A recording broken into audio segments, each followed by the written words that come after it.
Hey guys, Sean here. Welcome to the F1 Word and to the race reaction for the 2024 Abu Dhabi Grand Prix, the final race of the season, and of course, therefore, the final race reaction of 2024. And hey, maybe the final Sunday race reaction ever. We'll see what happens in the future. Who knows? Yes, we've just had the Abu Dhabi Grand Prix. Thank you again to everyone tuning in for the watch along. I think a decent race. I think there was some ups and downs again, chaotic starts, some good overtaking, some good action, some side-by-side stuff, but better than I was expecting for Abu Dhabi, and I'm pretty happy. So make sure you vote in the poll. Great, good, bad, okay, they're your options in the poll. So far, 55% of you, a bird just flew into my window. Sorry, that's so random. Said good. 19% have said great. 23% have said okay. And 3% have said bad. So there we go. That's how you see it. Hopefully we'll get Stuart's say in just a moment. But yes, that is it. The racing is done for this season. So I said it a lot in the watch along. It's a bit flat at the end of the season, isn't it? But I think a pretty decent race to round things off. And McLaren, as you can see from the picture, are Constructors Champions for the first time in, brace yourself, 26 years. 26 years. Yes, we've heard it a lot this weekend, but they've done it. Astonishingly, I read, what did I read earlier? Something about, or Sky were talking about, first non-Ron Dennis or Martin Whitmarsh championship as well. And Lando Norris was something like not even born the last time McLaren did it. So that's depressing. But anyway, on that note, I say it's just an age thing. You know what I'm like with the passage of time. A very good evening to Stuart. Hello, Stuart. How are you? Hello, I'm doing well. I've accidentally got some audio going. 1 second. Fair enough. Bear with me. 1 second. Okay, sorry, I had a Twitter video running. I was just reviewing an accident while you were talking and it started. Copyright strikes. Good. Great start. Did you ask me anything? Hi, how's it going? That was a much better race than we normally get at this track, wasn't it? That was quite fun. Yeah, I've said a lot this weekend. I always struggle with Abu Dhabi because it's the final race, so it's always a bit flat for me. But actually, it was quite an enjoyable Grand Prix, and I think it had its lulls, of course, but I feel like every Grand Prix has its lulls, really. But bit of drama at the start, bit of drama later on, and some good overtaking, some good comeback drives, and a happy story for McLaren at the end. So I nearly said something else there for McLaren, but I dodged that one quickly. But yeah, no, that was a pretty enjoyable race. So I think good for Abu Dhabi. Very good for Abu Dhabi, you could argue. So I'd probably have clicked good in the poll, I think, but I can't vote on my own poll for some reason.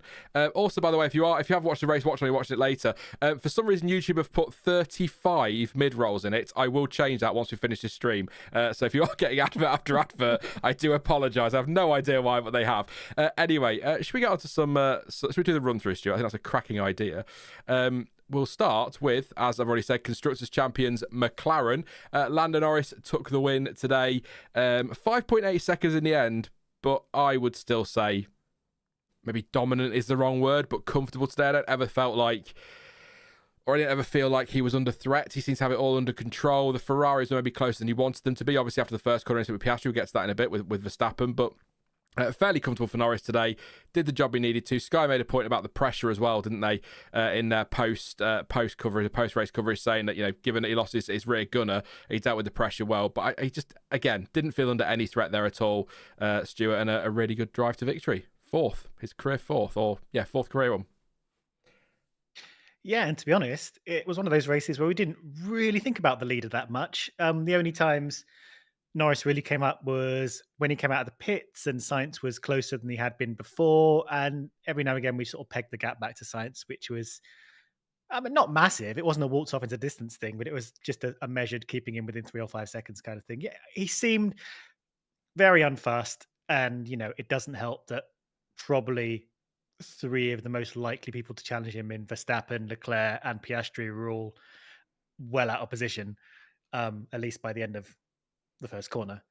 So yeah, I mean, this is what McLaren needed, to be honest. A fairly stress-free run, pick up the win, get what was already looking like a pretty solid championship just under the belt. But yeah, when Piastri went round, I'm sure a lot of their hearts sank because that was a big bag of points that went missing. But as for Lando, yeah, didn't really look back. Solid, dominant win, really. Yeah, it's just very, very comfortable. I mean, not many notes there. I want no notes at all, actually, for the stream, but I'm doing it all off memory, which is terrifying. But, I think again, like you say, the pit stop maybe was a bit closer. I did say in the stream, I was like, hang on a minute, this is closer than we thought. I think got down to about 1.8 seconds, but soon became 2 and then got comfortable. But Carlos Sainz, I think towards the end was struggling on his tyres a bit because he thought he had a puncture and then it didn't happen and then that gap kind of grew. So I don't feel like 6 seconds doesn't show how comfortable Norris was today, but also I feel like it would have been closer if Carlos wasn't struggling whatever he was at the end. So it's a bit of a weird feeling today. Looked dominant and comfortable, but probably there's way more to it than that. So but good drive from Norris today. Great stuff from McLaren as well. Execute everything perfectly, and it keeps going around the bottom of the screen. The under the stats there, the season results, and I mean that. I'll pop it up now just so I can see it again at the bottom left of the screen. The season results. I mean that just sums up 2024 perfectly. You look at the left hand side, it's just all Verstappen with a Sainz in there, a Norris, a Leclerc, and then a couple of Mercedes, and all of a sudden it just all goes to hell in the second half of the season, which sums up 2024 really, really nicely. So look, a lot of people thought he might be in a driver's championship shot this season. We'll talk more about the season as a whole on Wednesday, obviously, but they thought he might be with a shot of a championship this season. Didn't really work out that way, but still a cracking season from Norris. Great stuff from McLaren as well to get that Constructors Championship wrapped up. I wasn't expecting Ferrari to do it this weekend, but I'll be honest, Stuart, and we'll talk more about them in a minute. There was a moment, I think it was around about lap 1, when Charles Leclerc suddenly found himself in P8. Unbelievable. But then I thought, hang on a second, is this going to twist? And it never really happened. So, like you say, Norris doing what McLaren needed, really. A comfortable race today. Good drive. And nice to see the celebrations afterwards. Not so great, obviously, for old Anus Pastry, as he got called in the testing streams. Oscar Piastri there at turn 1. We'll sort of cover Verstappen now while we're doing this, because it sort of is the story of his race. To me, I watched that live and I wasn't really sure did Verstappen understeer? Did Piastri close the door? I feel like we've seen that kind of incident a million times and it's just been logged as a lap 1, turn 1 contact and nothing happens. So I'm sort of trying to work out whether maybe there's an element of Rui Marquez maybe saying to Stuart he wants things policed slightly differently or more harshly on those things. I don't know. But I wasn't... Verstappen's gone in late into that move, hasn't he? And that's put Oscar Piastri into the spin. But it is that first corner. You've got 20 cars flying down there all at once. So I don't know how you saw that. Obviously, it completely destroyed Oscar Piastri's early part of the race. And then he helped himself by hitting the back of Colapinto, which got him a 10-second penalty. So as it turned out, not a great day for Piastri, full stop. But a good recovery to P10. But just on that first corner incident, how did you view that one? Yeah, I definitely still view it as Verstappen's fault. He kind of went for a move. He wasn't far enough alongside, got some understeer, and sort of just sideswiped Piastri and ruined his race. So yeah, I get that he gets a penalty for that. It's tricky because it is kind of a lap 1 thing, but also he did kind of go for a move there and didn't pull it off. There was space, wasn't there? Piastri left space. Yeah, it wasn't like he was unnecessarily squeezed. So I get that. And again, I think the thing we come back to a lot is consistency. Really, I think clearly this race 10-second penalties were the norm. That's fine. That's what it's been for the last few races, and that's what it was at the beginning of the season. And then we had some 5 seconds in the middle, and then there were some incidents where, as you say, something like this would not necessarily have been looked at as harshly. I think if you do go for a move up the inside and essentially lose control and put someone out of, he didn't put him out of the race, but he essentially put him out of the race. Sure, that's worth a penalty. But what I would like to see is that to always be a penalty, and for us not to be like, well, why is it a penalty here and not a penalty there? And I think, I don't know what Rui Marquez is going to do going forwards. He's obviously only been race directing for a few races this season, and he's going to have a full race season, we assume, next year. Well, or someone will. Let's hope that's the plan. And I'd like to think that they have a consistent set of rules engagements and corresponding punishments, and that stays the same throughout the whole season, unless they realize they've got something wrong and need to do an emergency change or whatever, as you do with technical regulations and stuff. If there's a loophole or whatever, I would like to see some consistency. I think it's a shame. Like, I don't think Max Verstappen did anything crazy. It was just a sort of clumsy move that caused a collision, essentially. And I think we saw a few of them today. But Yeah, kind of unfortunate for both of them there. Verstappen was very lucky in that he spun 360 degrees and kept a bit of momentum, so he didn't sort of end up stopped, having to turn around and catch up, just like Piastri did. So, yeah, and I think also kind of lucky that he seemed relatively unscathed, whereas Piastri's pace was well off what Norris's was. So probably some damage on that car. They didn't change the wing, but he didn't seem to be able to move through the field with the way that Verstappen was and the way that Leclerc was and Hamilton even. He seemed a bit stuck down the back half of the field for most of the race until he finally got 1 point per tenth. So bit of a rubbish race for him. Kind of probably he's kind of glad that he wasn't in the running for something bigger in the championship, and that and McLaren are probably glad the whole title wasn't pinned on him having to bring it home. Like if Norris had a problem, then they would have been absolutely screwed, wouldn't they? Yeah. Yeah, no, I was just thinking, just imagine. It didn't. I thought at the time, I was like, if that's for a title decider, then it's drama. But who cares? And then I went, hang on a minute, the constructors up for grabs. What are you talking about, Sean? Of course, it's a title decider. Purple Zebra and Clanton both pointing out actually in chat that the drivers have asked for harsher penalties for contact. So maybe that's what this is. Maybe they've said they want harsher penalties, and race direction have said, well, that's fine, and I'll pass it on to the stewards, and we will absolutely crap all over you if we can. Maybe not in those words. Thank you very much, by the way, to Machine Hum for the super chat, and to a Yinker as well for your super chat. Says forward again, but Ferrari will try again next year. Big up to Lando for not losing his cool and race lead. Thanks, Sean and Stuart, for coming back. 2025. Thank you very much, Yinker, and for Machine Hum again. Also, I was going to make this point, but I'm going to give them a shout out anyway. Why not? Suji says Max apologised to Oscar after the race. Oscar said that in the F1 TV post interview. He put his hands up and admitted it was his mistake. So there we go. I mean, it's a bit like the Hulkenberg one from qualifying. If a driver goes and says it's my mistake, move on. That's it, really, isn't it, for me? If Max Verstappen's saying that is his mistake, we move on. We take his word on that one, definitely. He'd too say if he thought it wasn't, I'm sure. One thing I do want to say, though, and it is sort of bad news for McLaren if they are superstitious. They do end this season on 666 points. 666. Oh, well, not necessarily unlucky, just very devilish. And putting on a marker for next year. Yes, absolutely. I just weird with stuff like that. I had to spot numbers and that, but yeah, look, I think a good recovery from Piastri, all things considered. The Colapinto one was interesting. Again, maybe this comes down to them asking for harsher penalties, but sort of misjudging the virtual safety car restart and then hitting the back of him, it caused a puncture. You can see why that's a penalty, and probably a fair penalty given what it did, and maybe it does come back to those harsher, but just a bit of a scruffy moment, sloppy from Max in turn one, as you've put it, I suppose, or a scruffy move, and then that was a bit sloppy from Piastri. But look, we're not going on any drivers today because it's a season finale, but also several drivers out there appear to forget how to drive during that race at points, despite their experience. So it's not a surprise really to see quite so much action out there and quite so much drama. But yeah, I think a point. If you'd have offered him that lap one after that incident and then told him he got a 10-second penalty as well, he probably would have taken that. But it is still, it's not really where he wants to be, is it? So, but they got the constructors, and that's all that matters. So that'll be the good thing for him. I'm sure he'll enjoy the celebrations tonight. Thank you again to Machine Hum for another super chat. Says repeat, constant defenders need to start getting black flags regardless of if it's first lap. Again, speaking as a Max fan.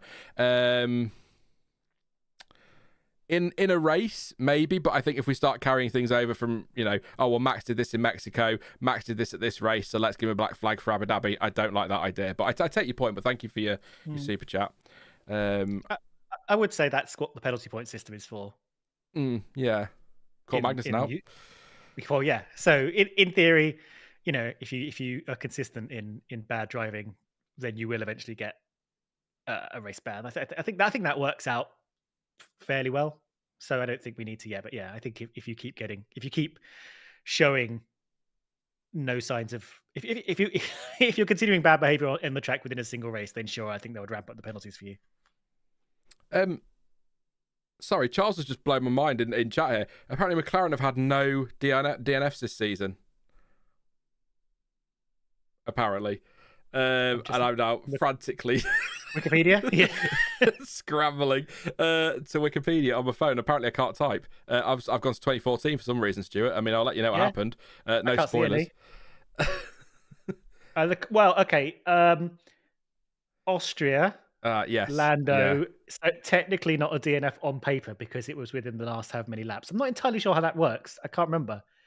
But he sort of retired, but within like the last few laps, and that doesn't count as a DNF for for whatever reason. So it's 90% of race distance, isn't it? I think Yeah. classified for 90% of race distance. So technically a DNF, but also officially not. So you're right and wrong, Charles. But yeah, Technically correct, the best kind of correct. it is. I like that one. Yeah, massive congratulations to McLaren. I say that with all the salt that you'd expect from a Ferrari fan. And yeah, great stuff. And I think when you look at the way Piastri's performed this year, the way Norris has performed, the way Perez hasn't performed, they've worked well as a team. Thoroughly deserve it. Just move on. I'm depressed. Can you tell? I'm not really. No, I'm happy for it. Do you know what? Nothing else, Stuart. It's just really nice to see a team end a drought like that. I think actually Crofty said, or Simon Lazenby, the biggest gap between titles in F1 history. Yeah, I'm not surprised. My personal F1 viewing history, 1998 was the first season I watched properly, and that was the last time they won a constructors. They won a couple of drivers since then, but that's it. So we could see old McLaren back. Very exciting, and I would have been happy. I'm pretty neutral on this, but I would have been very happy either way because it's a big drought for both of these teams, and these teams are the two most winningest teams in history. I hate that word. I got a soft spot for it, but yeah, you know what I mean. I do, yeah. On the subject of Ferrari, second and third today, Carlos Sainz, I think good drive, did well, didn't look thrilled, but it is a nice way to sign off at Ferrari to get that podium. Just didn't really have the pace today to get to, I don't think anybody did to get to Norris. There was, as you say, Stuart, that challenge around a pit stop where he kind of was closer than we thought, a couple of seconds off. Did wonder if there might be a challenge there, came back at him at one point and then fell back again. Thought he had a puncture as well, which was not good news for him, but that turned out to be nothing and he managed to continue. This is more a Ferrari thing than a Sainz thing. I think he did fine today. I think he did a good job. It's a good result. Probably couldn't have done much more himself, but I am a little bit flabbergasted, now that's a word, flabbergasted about the fact they didn't, with sort of 10, 11, 12 laps to go when he's got a pit stop over Charles Leclerc, why they didn't come in and put a set of softs on or a fresh set of mediums if they had them, which I don't think they did have, but a set of mediums with not too much wear on them or something, just to try and put the pressure on McLaren. Even if it went nowhere, Sainz would still probably have ended up second place. I'm just surprised they didn't have a go. Is the only thing I would really, especially after he said he thought he had a puncture. If your driver's feeling a puncture, even if there's nothing in the data, maybe go, let's just err on the side of caution, given that we had debris earlier in the race, of course. So I'm a little bit surprised they didn't try something, but also it's Ferrari, so maybe not totally surprised. Although they did do their usual dummy in the pit lane for reasons, so that's something.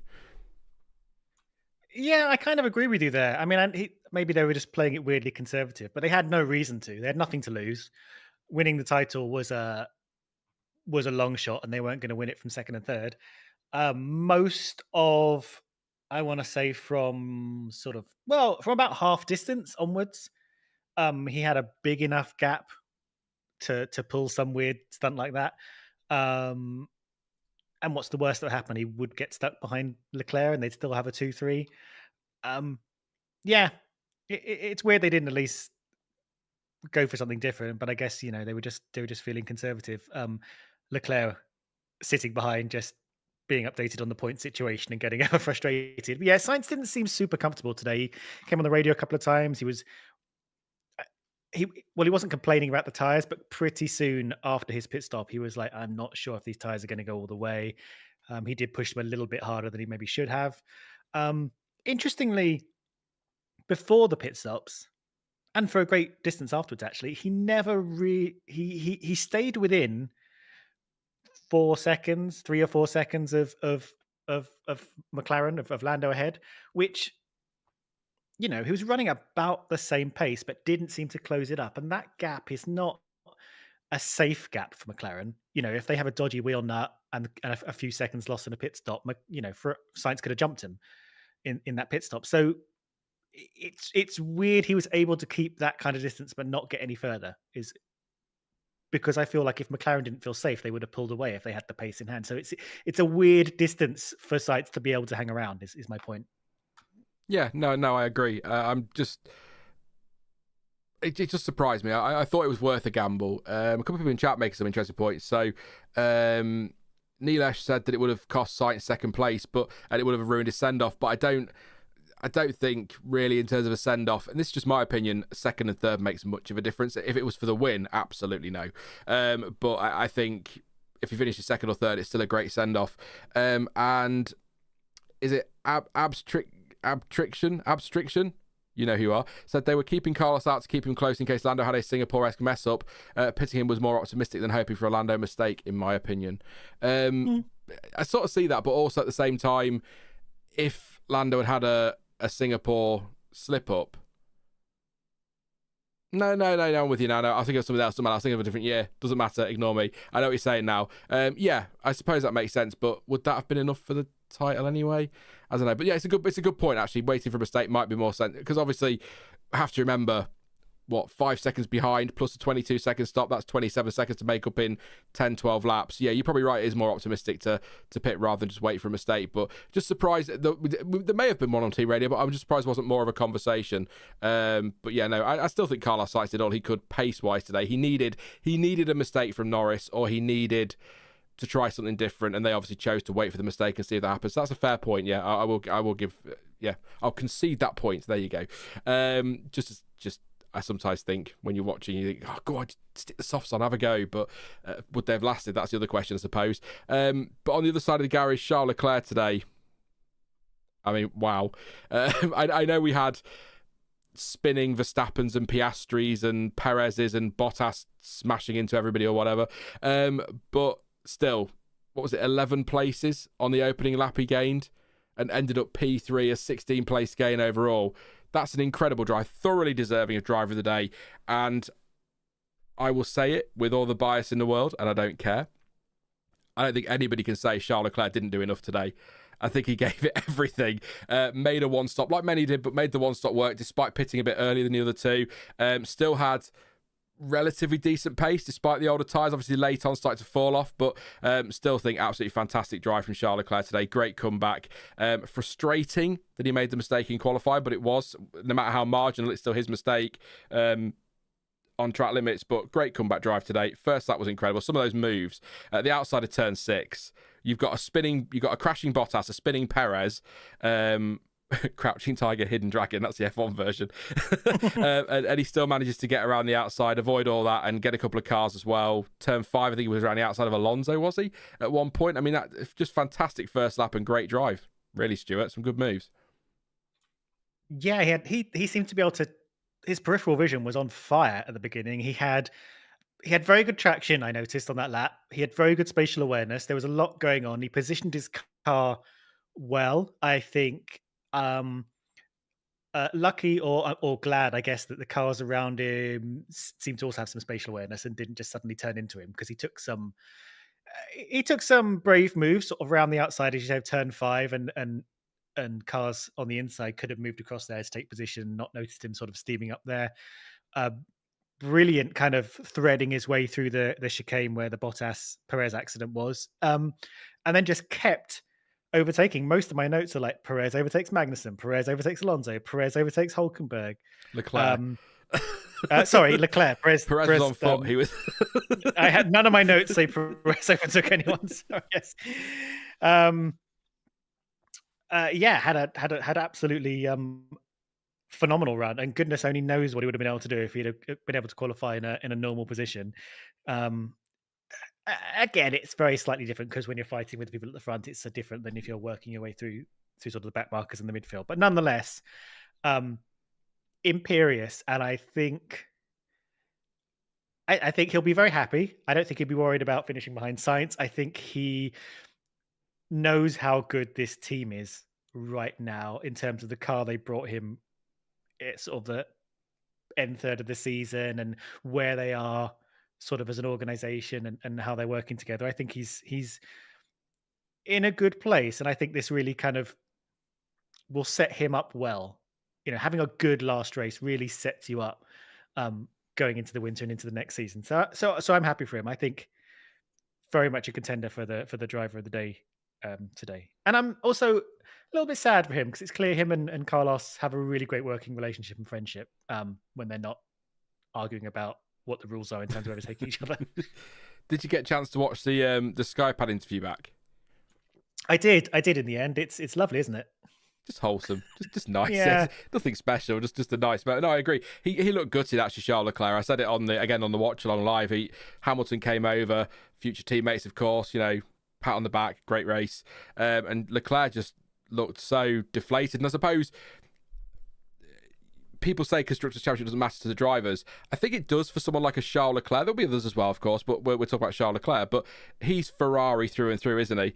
Ferrari Junior, Ferrari everything. So that's probably going to hurt quite a bit. Not as much as, say, losing a Drivers' Championship, which, you know, maybe he'll experience at some point. Maybe win championships, who knows? We'll see what happens in the future. But that's got to hurt for him. So I can understand why he was so deflated. But it's obviously championship lost, I suppose you could say, or didn't get the chance to win it, but also you've just put in a mega drive, not the console, a fantastic drive. So why, you know, you'd expect a bit more cheer, but then there's the picture on the podium, just looks so like, yeah, whatever, it's another third championship gone. And like you said on the radio, so frustrated as well, wanting to know the gaps and swearing, and I don't think any of that swearing was aimed at Sainz, by the way, like our useless or anything like that, but just frustrated. And then, yeah, it's a shame, but I can understand it for him. Like I say, Ferrari through and through. Well, sure.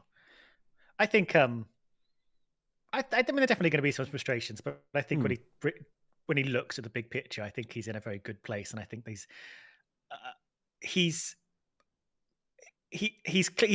one of that batch that sort of came in around 2018, that kind of era. You know, that Russell and Norris and that came in, and Verstappen and all that. They were all kind of that sort of generation of young drivers that were all, let's say, red hot and possibly had titles in their future. And he hasn't quite been able to get into that position of being a title challenger. But if you look at the weirdness of this season, if you kind of just chop off the beginning bit that was all Red Bull, which was unlike the rest of the season, he's sort of had a semi-title challenging kind of like second half of the season. You know, he's in that, you know, that if his entire season looked like that, that's where he would be. And I think if he looks as, you know, if the momentum keeps going, I think he's going to be very happy. And the kind of race he had today, where he was essentially out of the running on the grid and came up to a podium, I'd be very happy with that. I think a safety car today, he could have won it, honestly. He had the pace. Same with Hamilton, I think, as well. But I was just going to say, well, first thing first, I don't know why in that picture Zach Brown looks like he wants to steal Charles Leclerc's trophy, but he does. And I was just going to say, just on your point about his title-winning form, I haven't got the numbers in front of me, and I didn't write them down, but before this weekend, I think he was, you said winningest, most scoringest driver out of the top three drivers. He'd scored more than Verstappen and Norris since the summer break. So the pace is there in that Ferrari, and the pace is there in Charles Leclerc, which we kind of knew anyway. So, I mean, next season, again, we'll talk about that on Wednesday, Stuart. We'll get into all that then. Look ahead to next year, but it's going to be absolutely brilliant, I'm sure. So, yeah, great stuff from Ferrari today. Just a shame they couldn't get it over the line, but hey, here it comes. Next year's our year. Been saying that for God knows how long. But I think this time, I mean, we can't predict what next year's going to be, but look how close they came. It wasn't. I mean, it seemed like it was for a bit, but it wasn't like, they look fast in the first couple of races, and then we never see them again, or the first half is good, and then they kind of lose their way. They had a little wobble in the middle, but then they came back, I think, strongest of all the teams. So this is new territory for modern Ferrari. So I don't think you should, you know, I don't think we should be looking at this as being like, oh yeah, another Ferrari. Looking forward to next year, and maybe this time we'll get it. You know, the Coulthard mentality. I think they're best placed than they've ever been to have another run at a proper run at a title. Famous last words. I think the stream could only go down from here, so we'll end it there. No, not really. I will just away from the drivers as well, very quick before we get to Mercedes. cracking job by Zach Brown over the years to get McLaren back to where they are, the part he's played. Andrea Stella as well. Everyone at McLaren talks about how much of a difference he's made. So huge congratulations and credit to him for that as well. And also the job that Fred Vasseur has done at Ferrari. It feels, and I mean this with as much respect as possible, to Binotto and Arriva Bene or whoever's come before, to kind of build on your point, they feel like a team again. They're all kind of pulling in the same direction, and I think Fred Vasseur gets a lot of credit for that. So Andrea Stella, Fred Vasseur, Zach Brown, who loves to be front and centre of everything, they deserve so much credit for this. And hey, maybe, although Crofty is backed Verstappen for the title next year, he did that on Sky before I went live, so there you go.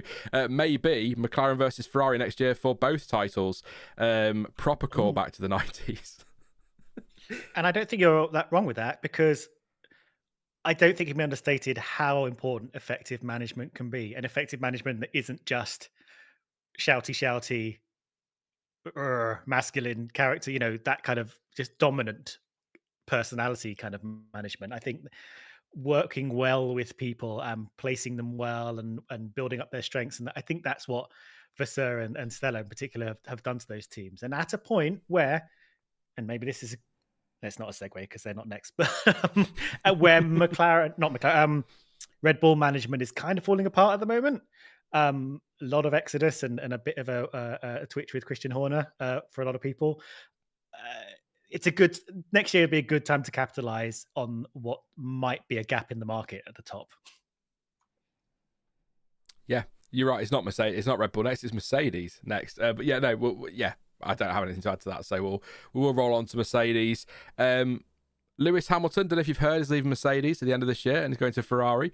He finished fourth today. Again, like Leclerc, great comeback drive from where he was on the grid. 12 places gained to finish in fourth place. Great stuff, and an absolutely brilliant move around the outside of George Russell on the final lap at turn 9. I mean, moves around the outside of turn 9 are amazing anyway. Around the outside of any corner are great, but that was a fantastic move on the final lap. Nico Rosberg, very excited by that when he saw it back on Sky. Danica Patrick was there. But yeah, no, great move on George Russell. Great comeback drive. Great to hear Hammer time again too. But obviously emotions at the end were quite high, as you'd expect. Very gutted, but also I guess happy. I'll tell you what, actually very quickly, sorry. It was nice to hear Toto Wolff say, if we can't win, then we want you to win, basically. That was quite a nice touch, and also confirms the theory that everyone's a Ferrari fan deep down inside. Not sure Toto would agree with that, but yeah, brilliant drive from Lewis Hamilton. A great strategy as well. Great first stint to make those mediums last as long as they did. 25 laps to make the strategy work, and then pushed around the pit stops he needed to. Was a bit surprised at the gap to George. I think he said 14 seconds at that point. Was quite surprised at that.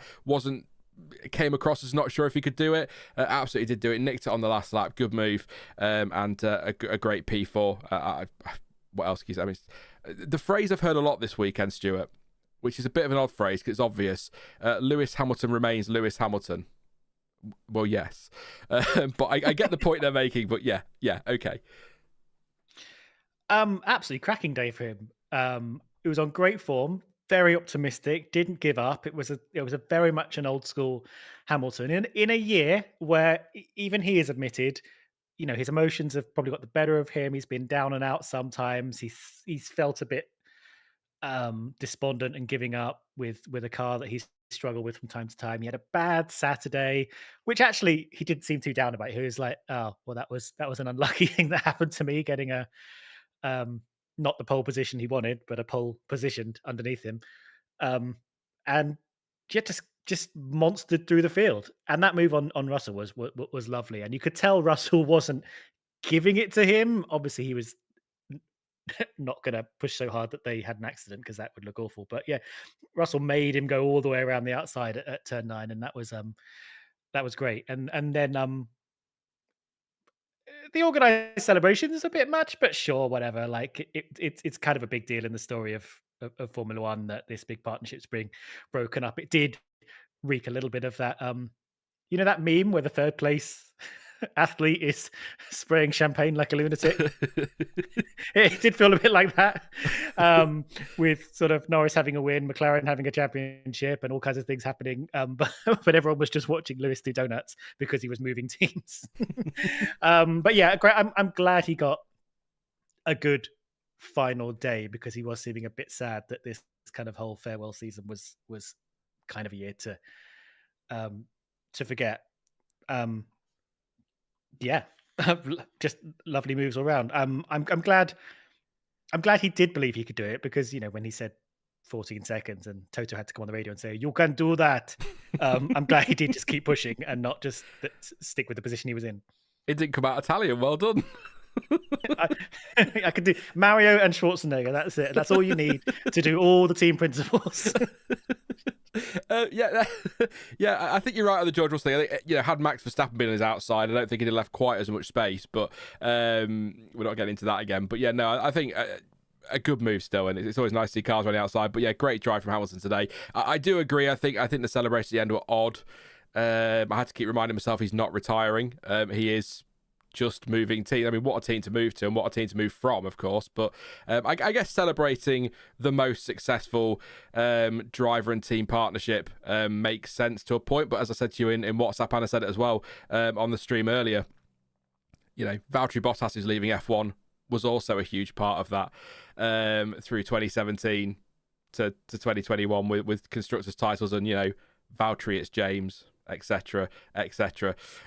So I think it would have been nice to see a send off for some other drivers, but who are actually leaving, I guess is the point I'm making. But I get why F1 are making a fuss of it. It's the big name in the sport, Lewis Hamilton, most successful driver partnership, going to the most iconic team in Formula One. I get it. It's also a story that's dominated the year as well off the track, hasn't it? So I understand it, but it was a bit odd.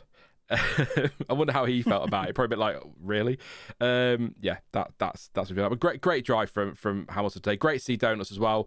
Yeah, can't wait to see what it looks like in unphotoshopped red next season. Something that people don't see guys get right. It's going to be weird. Very weird. It's going to be so weird. I think there's something about the red overalls that always seems weird whenever someone moves there. It took me a while to get used to Vettel there. Yeah. It took me a while to get used to Sainz there. There's just something about it that's just very odd. And yeah. No, you've got a point. You've got a point there. Great stuff as well from George Russell today. I think P5.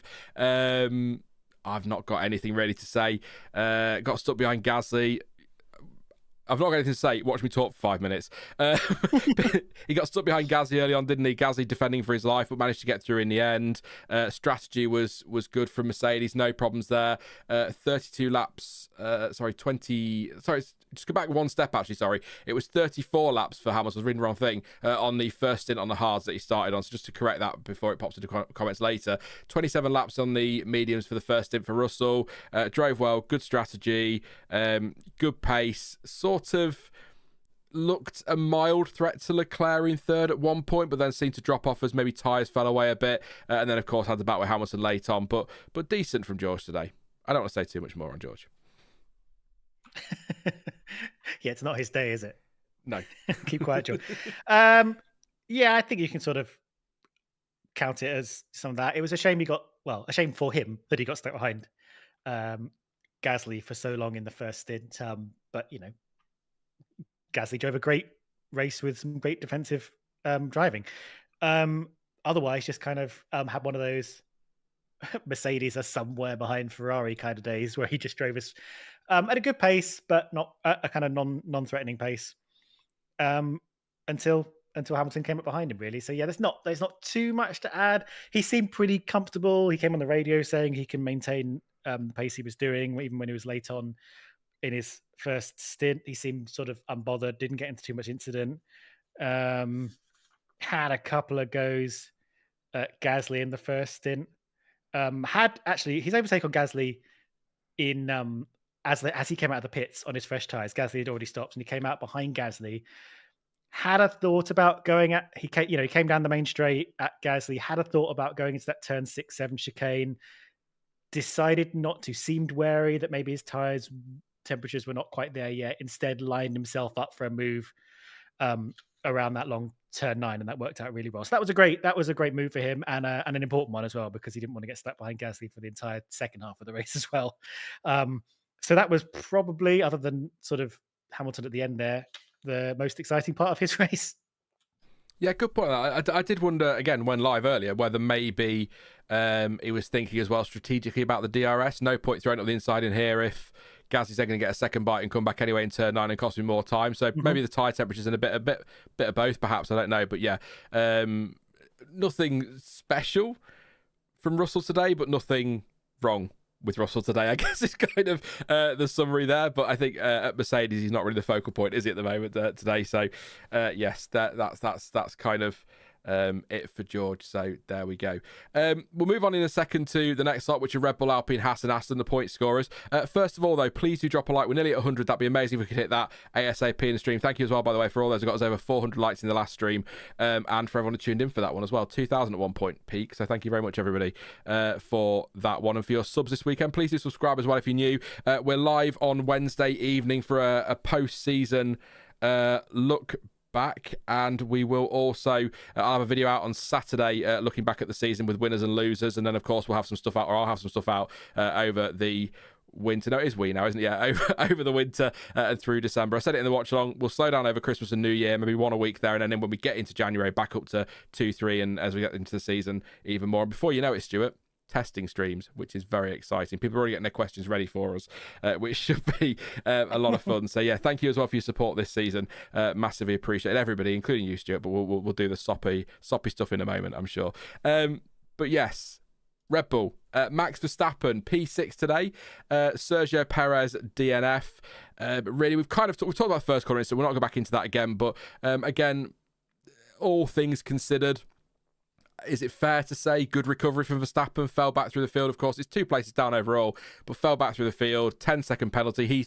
He was saying on the radio, why don't they just give me 20? So he obviously didn't agree with the penalty, even though he said that the incident was his fault and took responsibility for it. But he didn't think the penalty was fair or whatever. But he did well to come back, serve his penalty. Some good overtaking as well. It's just very hard to get excited about a P6 for a Max Verstappen, isn't it? That's the problem. But again, I think fair to say, good comeback. Yeah, it was a good comeback. He seemed to have a limit as to how far that comeback could take him, because he sort of like was carving his way through the field through most of the race. Up to his first pit stop, and then he ended up sort of back in the pack again, and had to sort of push his way through again, which he seemed to be able to do. Where did he get past? He got past Alonso, Hulkenberg, Gasly, and then that was sort of his limit in terms of he wasn't as fast as Russell and Hamilton, so couldn't get any further up. But did well. As I said before, it was he kind of got lucky. Either got lucky or he kind of made it happen that he spun 360 degrees in that first corner and kept the momentum. So he sort of didn't completely lose where he was and was still with the pack through lap 1. So we're still able to make up places. He was up to, if my notes are right, he was up to like P11 by the end of lap 1. So it wasn't nowhere, which is quite insane, really. Other than turn 1, good day at the office. And I'm always willing to forgive drivers who, for the most part, get a bit shouty and complainy over the radio, because I know they're all amped up while they're racing, and it's good that out of the car he was able to say sorry, and I didn't mean to bash you off the track like that. A little bit of problem with tyres overheating, turned up the rear front wing a little bit at the pit stop, but other than that, a kind of standard Verstappen day at the office. And again, we've spoken about this a lot. The thing about Verstappen is he's going to get maximum points from his starting circumstances, and his starting circumstances were spinning around on turn 1. But he made his way through probably as far as that car could have taken him, and that's the kind of energy he's going to continue to bring for as long as he's in this sport. He's a formidable opponent. So yeah, ignoring that one, great drive. Apart from the fact he crashed, amazing. No, I get totally what you mean, but I am wondering if we might hear something more at some point, because he did use the phrase "stupid idiots" over the radio, and he didn't specify, but I assume that was aimed at the FIA when he said, maybe there should give me 20 seconds, stupid idiots. That's the sort of thing that sometimes, if you think back to Seb Vettel's outburst in Mexico, where he said what he said about Charlie Whiting. The FIA don't like that, so I wonder if they might have a word with him. I'm not screaming for a Verstappen penalty, of course I'm not. That's not what I'm saying, but I just wonder if there might be a little bit of a pulling him aside and say, look, I know heat of the moment, adrenaline, but just try and not call us stupid idiots, even if we are sometimes, or Mohammed Ben Sulayem will fire you. Yeah, Christian Horner got done for that when he had to go to the Masters. Well, FIA take their from other people, FIA are very protective of their volunteers. Internally, maybe not so much, but marshals and stewards, they expect teams and drivers to pay them respect because they are volunteers and work very hard to make sure these races run smoothly. We may not agree with everything they do, but they are doing a lot of work for these races. So yeah, I can imagine them having a little word, and I think I'm glad he's calmed down a little bit afterwards because I feel like that could probably be resolved. Maybe an extra hour community service, maybe. Yeah, maybe he could pick some litter up from Abu Dhabi on his way back to his car or something. Yeah, clear the jellyfish off, apparently, that are in the harbour. Get rid of them. That's his job for the day. It's a bit like surrounding the referee in football, isn't it? Unless you're Manchester City, it's not okay. So that'll mean absolutely stuff all to you, Stuart, probably. But I said it anyway. On the other side of the garage, Sergio Perez, pretty miserable day, if you can call it a day. I mean, it was turn 6, wasn't it? I just try to think about the incident. He was sort of battling with Magnussen, wasn't he? And they were just trying to kind of stay out of each other's way and not make contact, close to a bit of wheel banging, but nothing more than that. And then into turn 6 they go, and Bottas kind of goes, ooh, I could stick it up the inside of Perez. And he did, and it just didn't end well, and Perez spun, and that was the end of his race, and he retired. I don't think really you can put that on Perez as much as some people might want to. I don't think you can. Bottas got the 10-second penalty. Again, turn 1, lap 1, you could maybe say racing incident. By turn 6, that they have to take some action on that. So that's definitely a penalty for Bottas there. I mean, it was, but not a very nice way for...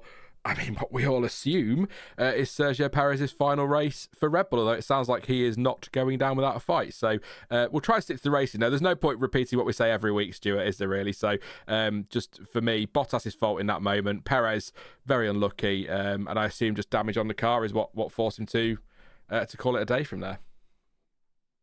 Yeah, very unfortunate, really, because I think he would have wanted to go out with a strong result here either just for his own dignity or to have one last show to the team that he brings value. Positives, got through to Q3, I believe. So started in the top 10.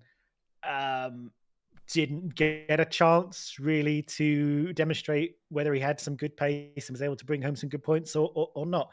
I agree with you, not his fault at all. It was a tricky moment. It was Bottas's fault. Kind of flinging up the inside, didn't get anywhere near to being alongside Perez, really. There were a lot of cars around, so Perez was kind of limited in his movements and eventually had to turn into the corner. So, very frustrating for him. There's not much you can really add because he lasted 6.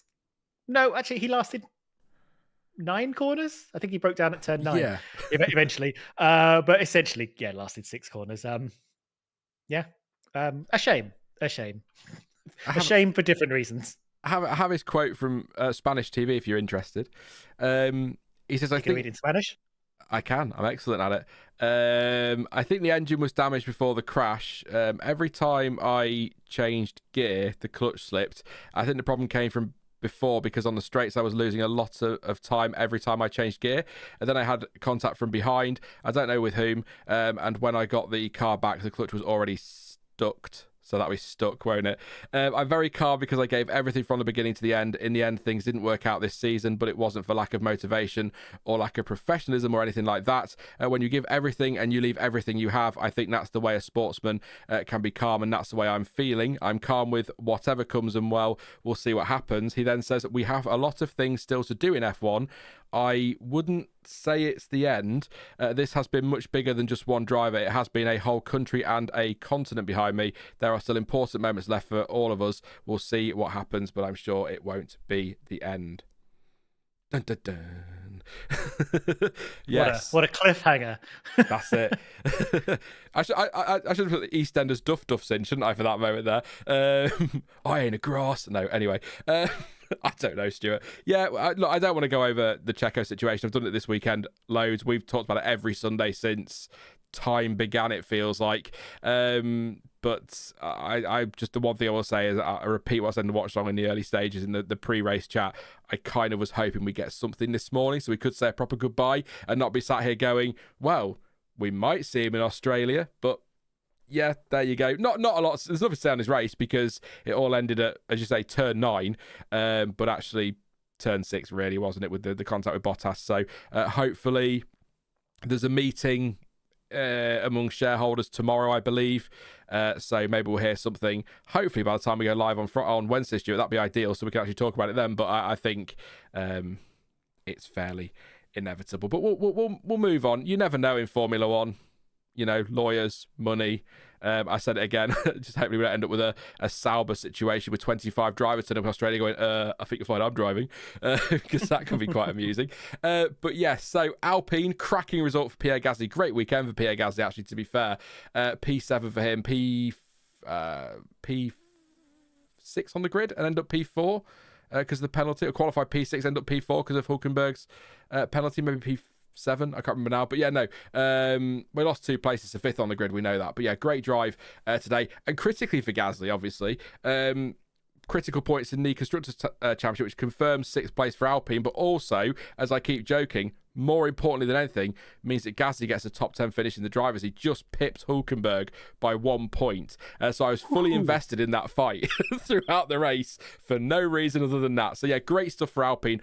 I know the double podium in Brazil really helped them in that fight for P6, but actually, to be fair, Gasly's performances excluding Brazil have still been very, very strong lately, and the pace seems to be back in that car. Whatever they've done seems to be working, so I think Gasly still gets a lot of praise for that, and for that P6, and actually, relatively speaking, given the course of the season, they weren't that far off Aston Martin, 29 points or something, so it's a big gap in the midfield, I get that, but if they'd had a better season, then they would have been a right scrap for P5 this year. So, but then again, if my grandmother had wheels, she'd have been a bicycle. So there you go. But yeah, great stuff from Gasly today. Great weekend. We seem to have got the old Pierre back a little bit. Maybe the car doing the work there, but I guess story of his race, fending off Russell and then just delivering what he needed to. A couple of cars sort of went to fight him, and he sort of faster cars. He didn't really fight too hard. Probably got one eye on that Constructors and making sure that he beats Hulkenberg. But yeah, great stuff from Pierre today. Again. Yeah, holding P3 for essentially the first entire stint was, I think, kind of critical in making sure we got a decent position. I think Alpine were going to be safe today based on what else happened sort of around with Haas and stuff like that. But, Gasly bringing home some good points today really locked that in. He's been this last, I don't know how many races, 6 or 7, he's had some, I don't know, he's just found some pace in that car that wasn't there before. He's had some really good Saturdays and been able to sort of make it stick on the Sunday. I think there's a lot of sort of midfield teams who can have a heroic qualifying session and then can't keep it together over race pace and then just drop back through the field. We've even seen that today with some of the teams like Sauber. But yeah, actually able to maintain some pace today, enough to hold off a Mercedes. Obviously didn't hold P3 to the end and sort of lost it to the Mercedes and Verstappen. But that's another great handful of points, 6 points today. More than what 6 points, I want to say. More than what they needed to beat Haas. So I mean, good for them, honestly. And another drive that's going to go into next year on a high. I would say less certain of what that's going to bring than Leclerc, maybe, but definitely a good momentum. Did some uh, decent overtakes into T6 on cars as he sort of made his way back through from the pit stops and stuff like that. Yeah, great day for him. He should be very happy. Yeah, I mean, Nilesh is inside my head. Says they've definitely made the team extremely saleable. Hey, there you go. But no, it's big money, isn't it? For P6, a few million extra dollars, which are obviously always going to be important for any team, but that'll be good for them. But yeah, no, they had the update in the late end of the season, which really helped. But I still think Gasly as a driver has really stepped up as well. Obviously, it all works together as one, doesn't it? But yeah, great drive today. I didn't expect him to get a podium, but there's a bit of me that would have quite liked it. Obviously, for a bit of an underdog there, but it didn't work out in the end. But still a great drive. Jack Doohan, difficult to get excited with P15, but actually, I think considering he had a week's notice, if that, maybe 5 days notice, it was going to be in the car this weekend racing. I think he's done a really decent job. He's kept it mostly clean. But I think he's kept it completely clean. I don't recall an incident unless somebody will correct me, I'm sure. But I think he's driven well. He's done what he needed to this weekend and get the car the full race distance. His first full race, of course. Fine in the pit stop, I guess, is my review there as well. First racing pit stop. Never know what you're going to get, maybe.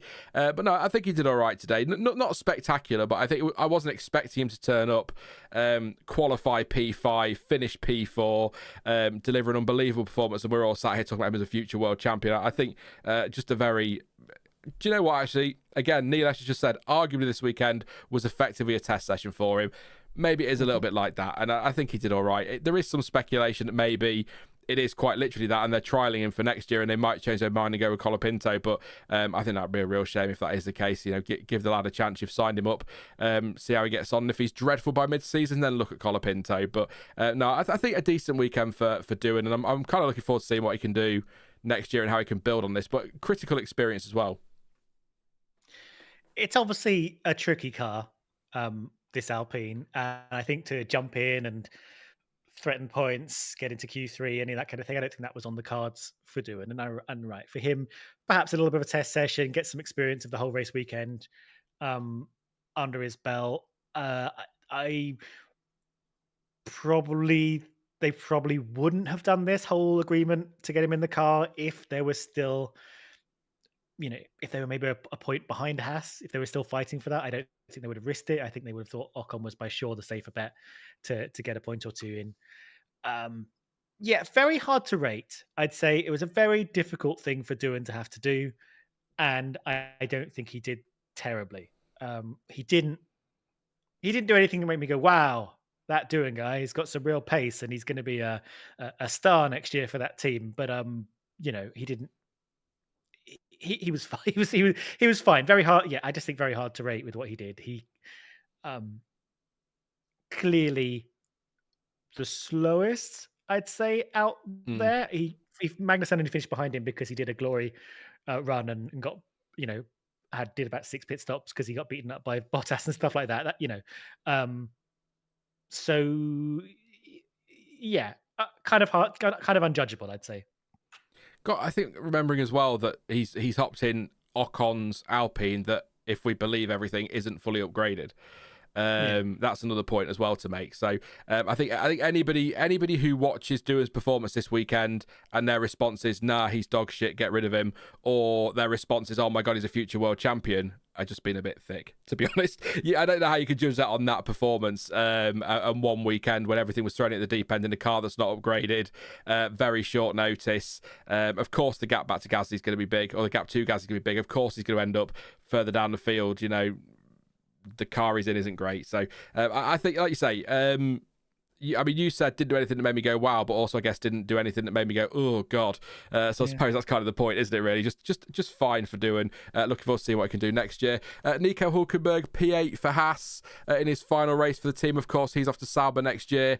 I think there'll be some disappointment there. They've missed out on 6th in the constructors, and he'll be devastated to lose 10th in the drivers, I'm sure. But yeah, no, good drive from Hulkenberg, which isn't even a slight surprise anymore, is it? He's been so good this season, and I think that's kind of it on Hulkenberg, and K-Mag going out with a bang, involved in as much as he could be.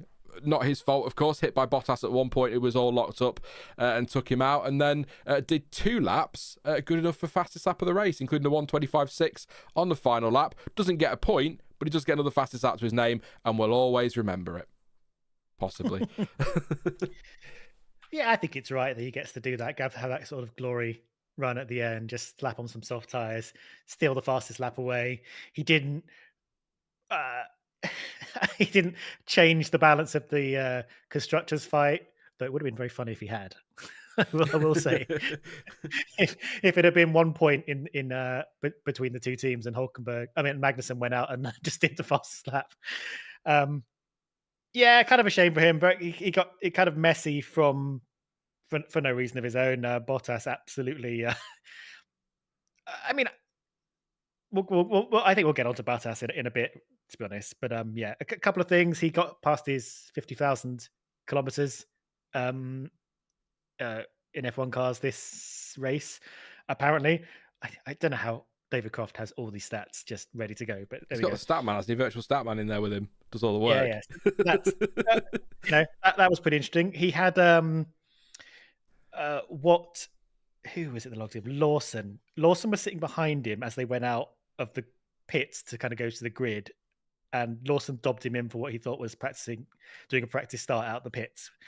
But the steward said, no, it wasn't a practice start. He just revved the engine a bit much.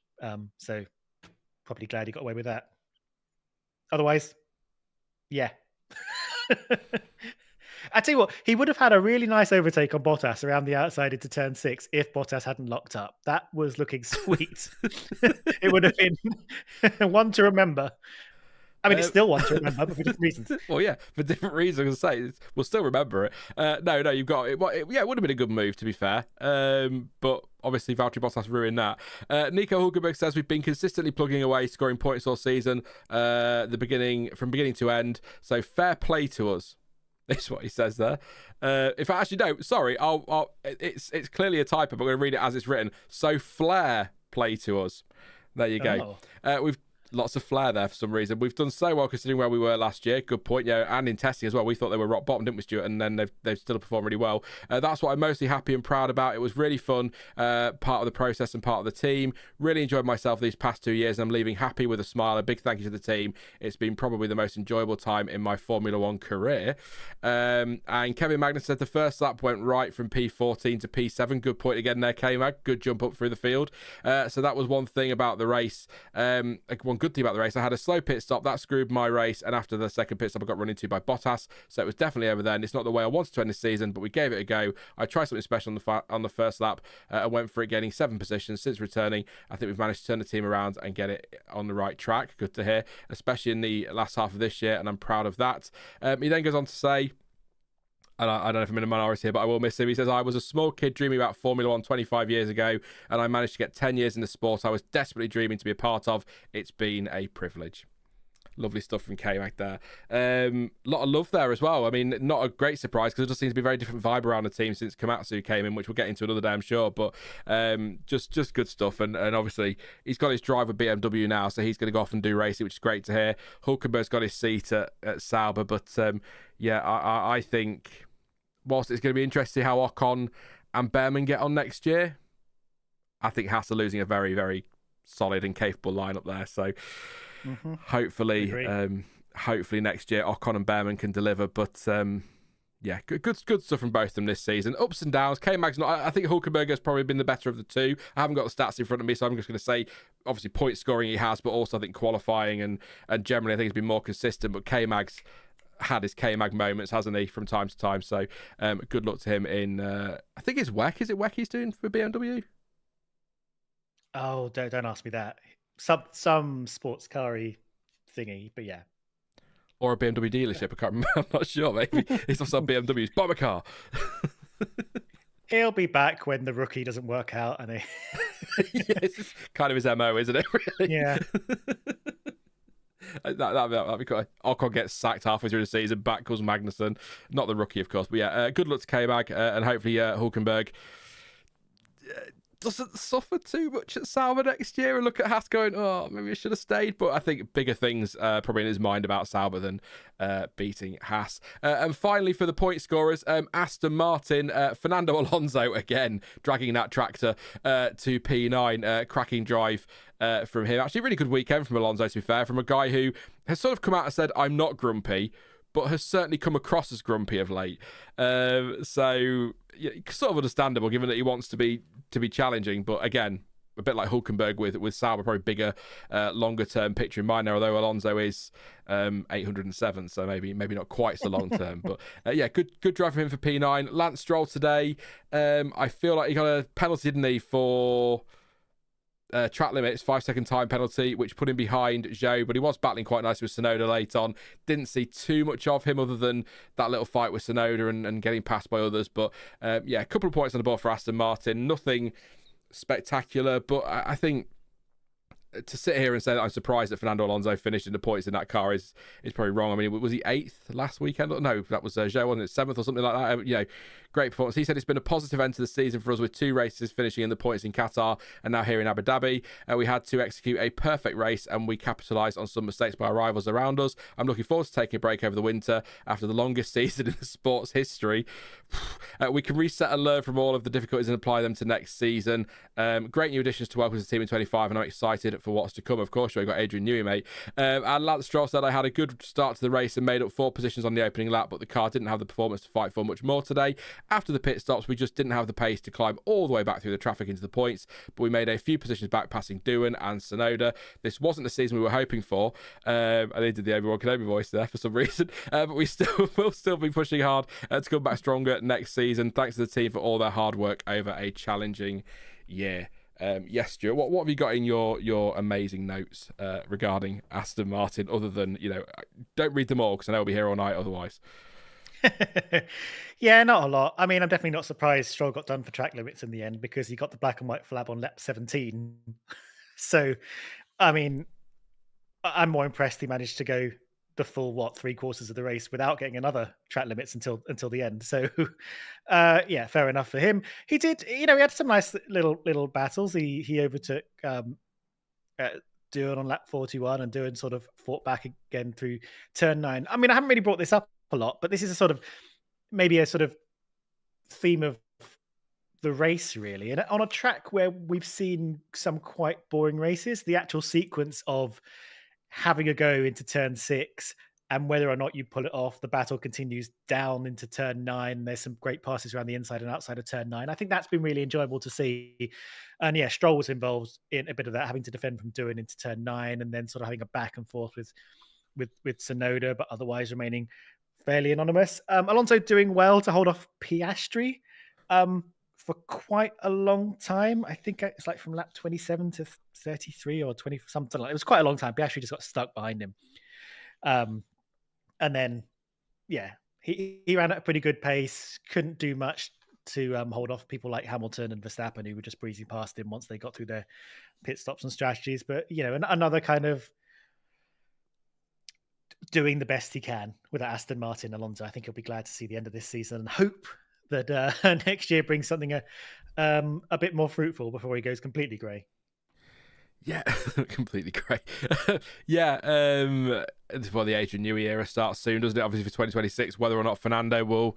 I suspect very quickly Fernando sticking around for 26 will come down to how he feels the car is in the simulator and things like that. If it feels dreadful, he'll probably just not bother, but if it feels pretty good, he'll stick around. But I think he'd be tempted to stay around for the Adrian Newey era. But we'll get into that again over the winter. Lots to look forward to next season and, of course, for 2026. But good weekend for Fernando Alonso again. Stroll, at least, isn't a gravel track for him to drive into, I guess. It's my line there. We'll move on, though, to Williams. Yes, it is Williams. Alex Albon, P11 today. Franco Colapinto didn't finish. He was hit by Oscar Piastri, which gave him a puncture, and then retired with what looked like a mechanical issue. I'll check their press release in just a second, or read their press release in just a second. And Alex Albon was kind of there. I don't really have anything to say about Williams other than Franco Colapinto was hit by Oscar Piastri, to be honest. And I guess that's maybe kind of it, but I'm going to have a look at the press release anyway. Not that it's opening for me. There we go. I don't care what you've got to say. There we go. Alex Albon says, with 10 laps to go, I thought it would be hard to hold on. The tyres grip stayed quite strong, but the temperatures just dropped off. Of course, he was running P10 at one point late on, wasn't he? So I did wonder, or P9 even, might nick a point, but not quite. Once the track started to cool down, I couldn't drive quick enough to keep the temperatures in the tyres, so it felt like qualifying laps for about 25 laps in until the end, and making it a very physical race. It's a shame not to reward the team with a points finish. My consensus of the season is that it's been one of missed opportunities.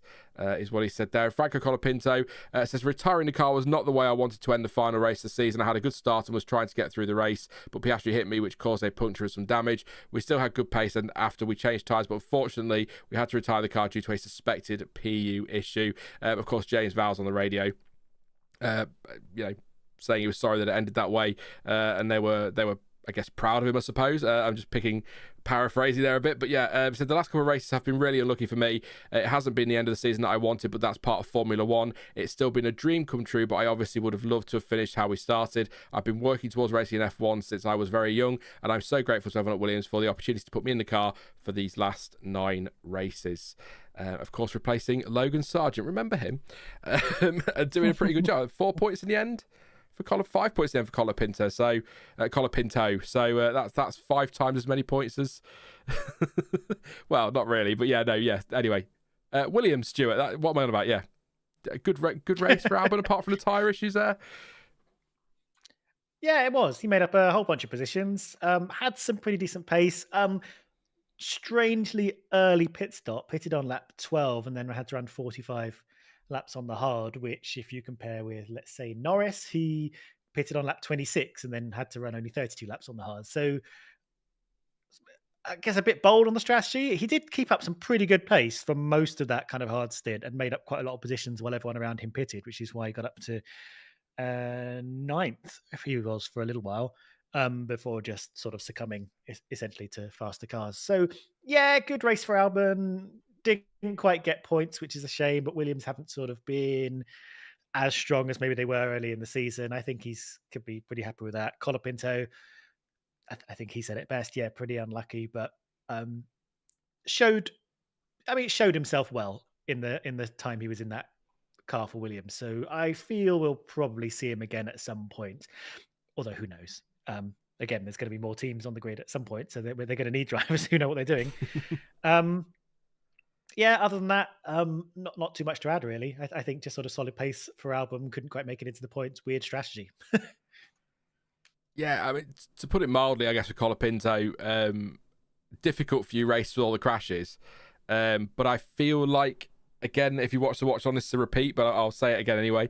I feel like he's shown enough speed and potential to pique the interest of teams for maybe 2026 and beyond. And he does go back to his reserve role at Williams. Yes, the crashing is bad. We know that needs to be stopped. But I think he's got the speed. We'll see what happens in that one, though. It's not all been... Obviously, the crashes are quite recent in people's minds, but it's not all been bad. He has driven really well this season for the 9 races he's had. So, just the repair bill needs to come down, I guess is what I'm saying. That is a good point.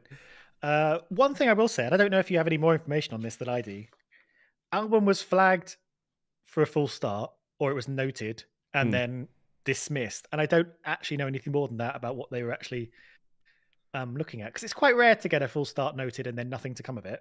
I think only Bottas seems to get away with that. So I don't know if you know anything about that. I'm just having a look at the decision doc, see if they put anything there about why they didn't investigate, did they? So there won't be anything there.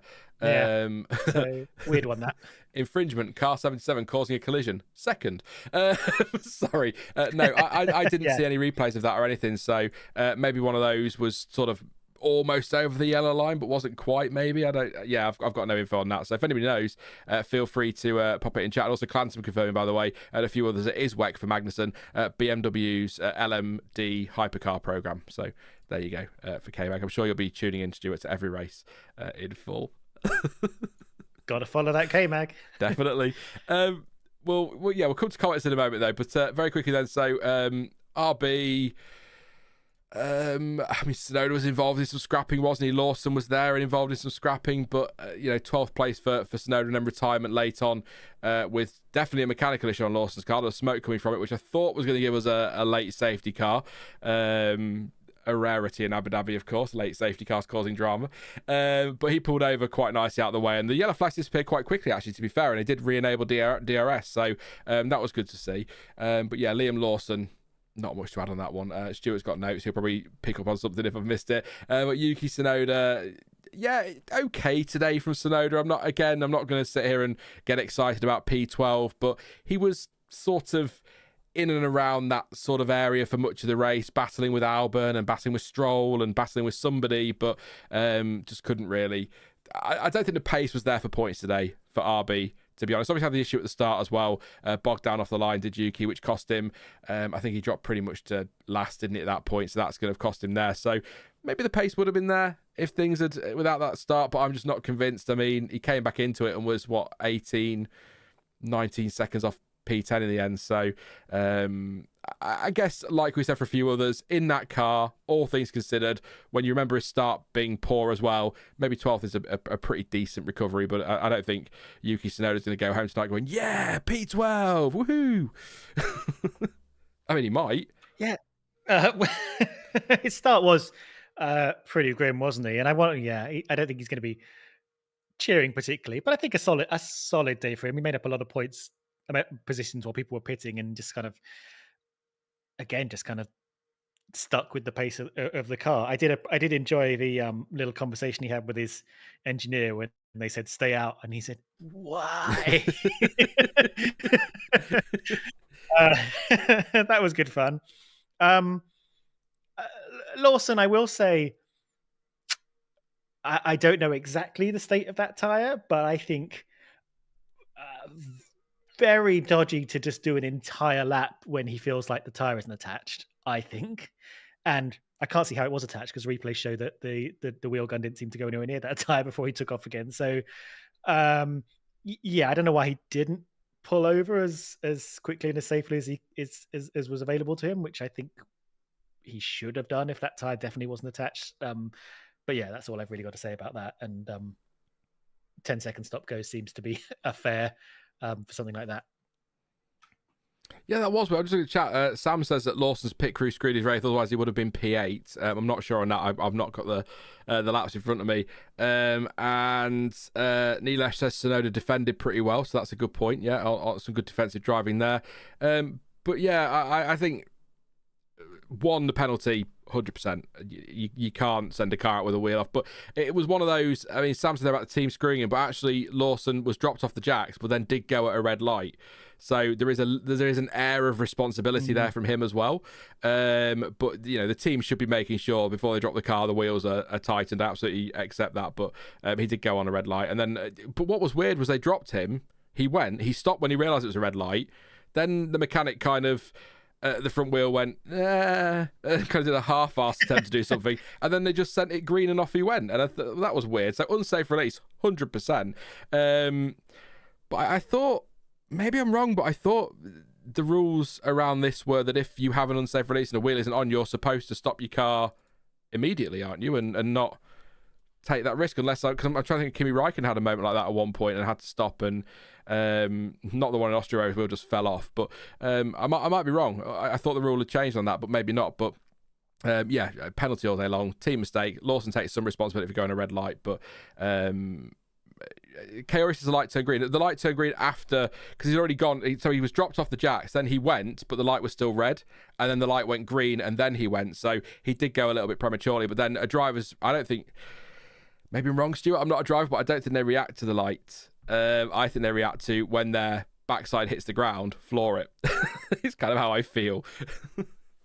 Almost certainly. Yeah. I mean, if you ask the driver, they'd probably say something different. But I feel, I'm trying to look at the sporting regulation he breached to see if it gives anything like that. But I thought you are supposed to stop if your wheel isn't attached, because that's having a loose wheel on track is one of the most dangerous things that can happen. Because it's very heavy, and if the cars run straight into it, that can cause a lot of damage and potentially injury, especially if it hits the tire and projects it into the crowd or marshals or whatever. So yeah, heavy penalty, absolutely deserved.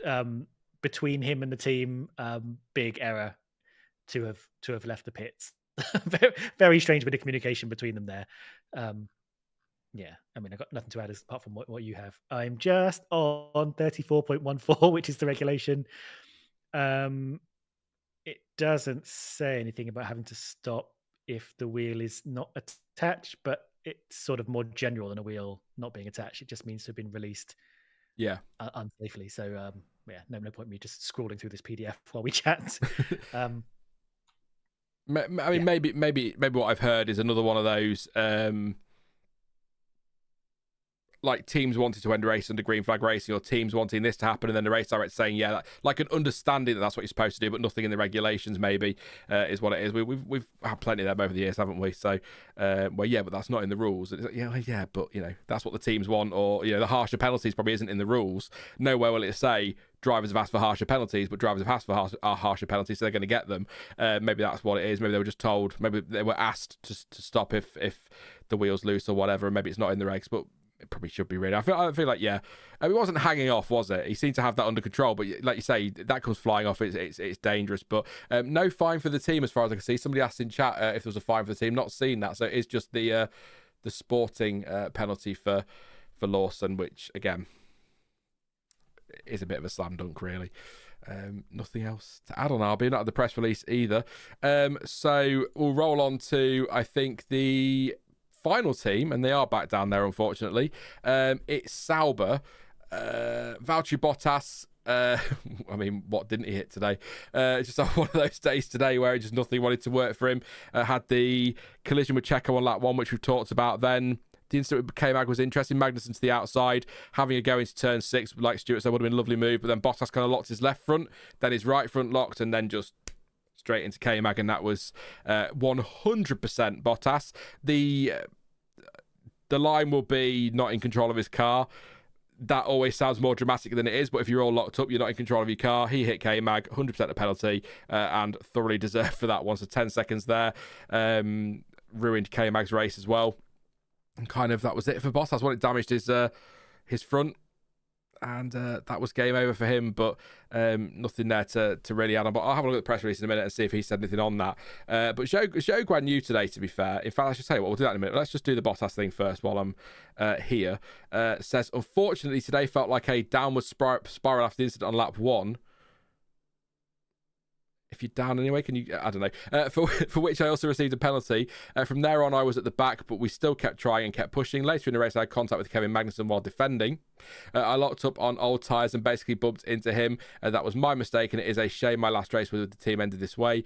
We know we gave it everything, and that is all we could do tonight as another season goes into the books, and I plan for what's next. Try to sell his merch again there.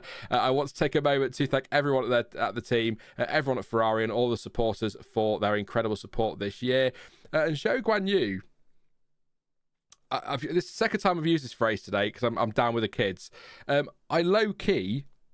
I think he had a pretty all right race, actually. Again, nothing spectacular, but I think he drove well.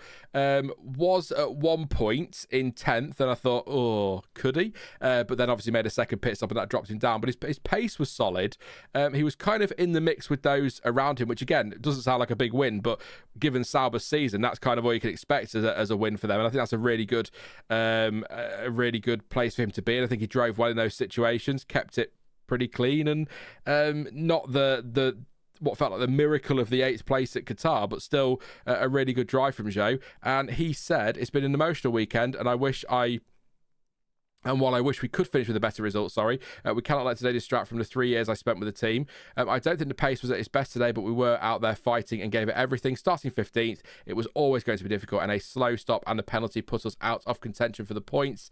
Still, it was the last race, and I think we executed our day as well as we could. I just want to thank everyone in the team and among the fans for their support over the last 3 years. It's truly been a pleasure. Now it's on to the next chapter for me, but I also wish the team all the very best for the future. Stuart, I'll throw to you like a TV presenter. Stuart. Yeah, I thought it was a good race for Zhou, actually. He had good pace. They clearly went for the 2-stop, which was projected to be about as fast as the one stop. So a little bit more risky, obviously, because you're taking more stops and you're going to have to do some overtaking, which, he didn't do that much of. But it was, I was with you. I was like, he was looking potentially hot for the points, just didn't quite have enough to bring it home. I don't think he'll be too sad about today's performance. Obviously, they got one points finish this season, so I don't think he can come into a race expecting it. But I think it was another good weekend. They found a little bit of pace at the end of the season.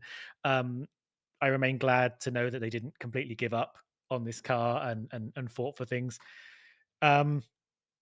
As for Bottas, yeah, clumsy last race. Very unlike him, actually, to just be so crashy bashy with people. So yeah, I think he's going to have his head between his legs all the way home. And a shame if this is his last race in F1. We're not really sure. He's probably going off to be a development driver for Mercedes. I think he's better than this race. He had a great Saturday. The Magnussen one, I mean, both accidents were a little bit of a shame. His accident with Perez at the beginning, I think just everything got a bit tight and he was a little bit optimistic holding on the inside there. His fault, clearly. He he's half went for something that turned out not to be available. The Magnussen one, I think it was a bit weird to me. I don't think he was trying anything outlandish. I think the car just locked up under him. I don't know if there was a little bump or something. Or he went a bit too late on the brakes. It just all seemed to get out of control very quickly. I don't think he intended to fly so much down the inside there. So it just seemed like, oops. But he's an experienced driver and he shouldn't be making that kind of oops, hopefully. So yeah, I mean, there is a seat available at a very top team potentially next year. So maybe he'll be picked up as a experienced top team second driver. Who knows? One thing I kind of want to mention is this sort of quote that's been floating around of his, where he said, "If I could go back 3 years, I would have gone somewhere else. Unfortunately, that's how it is. This was a big mistake," which I think is a sad way to kind of end potentially your Formula One racing career. But yeah, the Sauber just hasn't been there and has kind of dropped off during the time that he's been there as well. So yeah, kind of a shame ending on a low point, but we know his high points have been very high.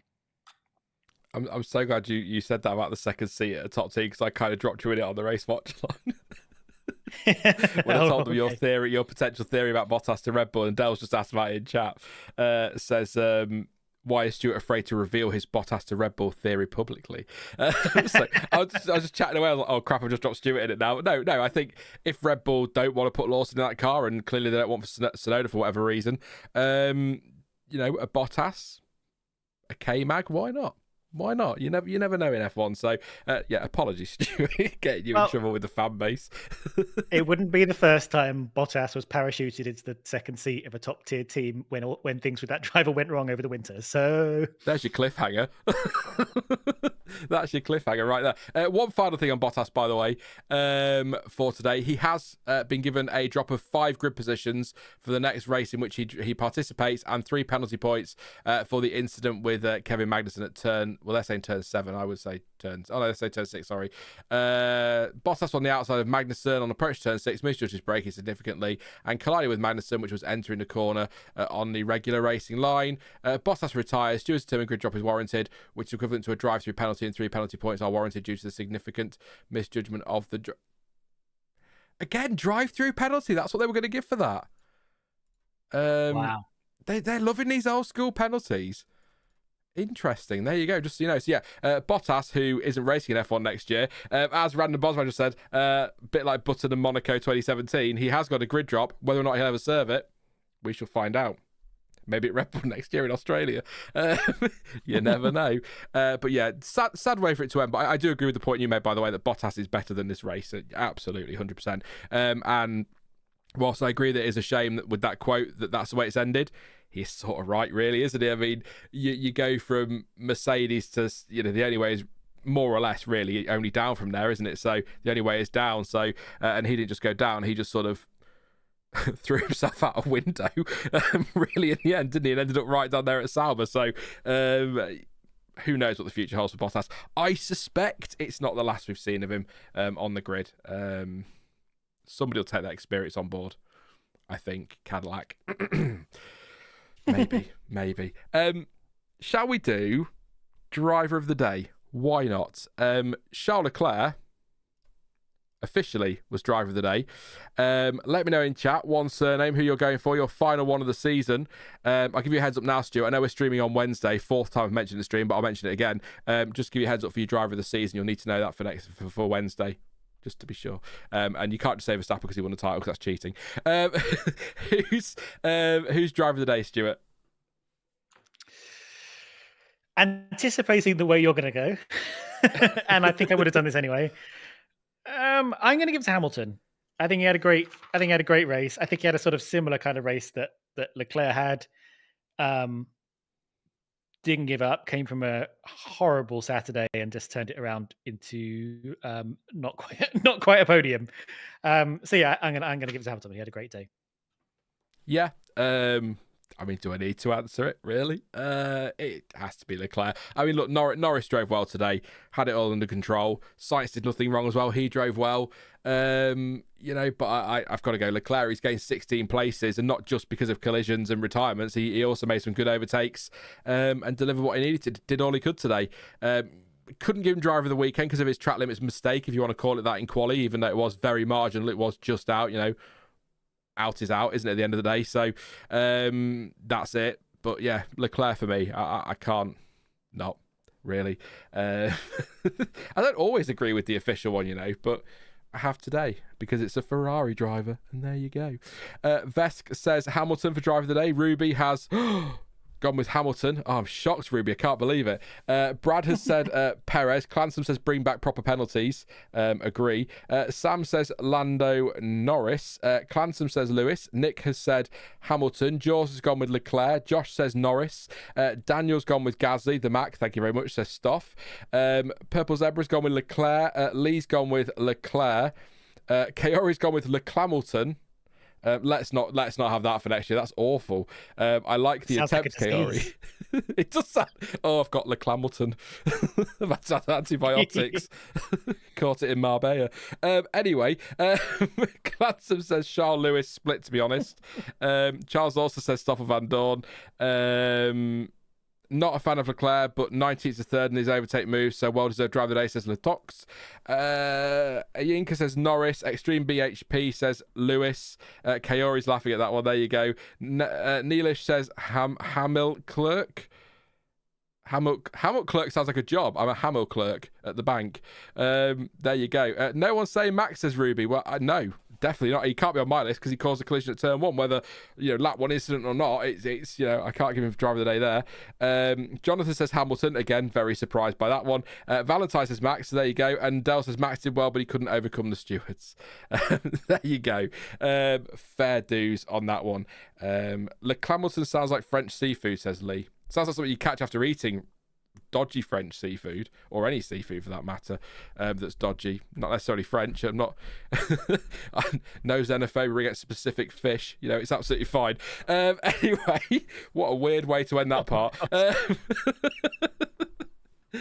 bloody ate French fish. Yes, if you've got any questions, pop them in chat. We'll answer a few of them for the next few minutes before we wrap up for the day and the season, of course. Final race weekend, if you hadn't already heard that a million times already.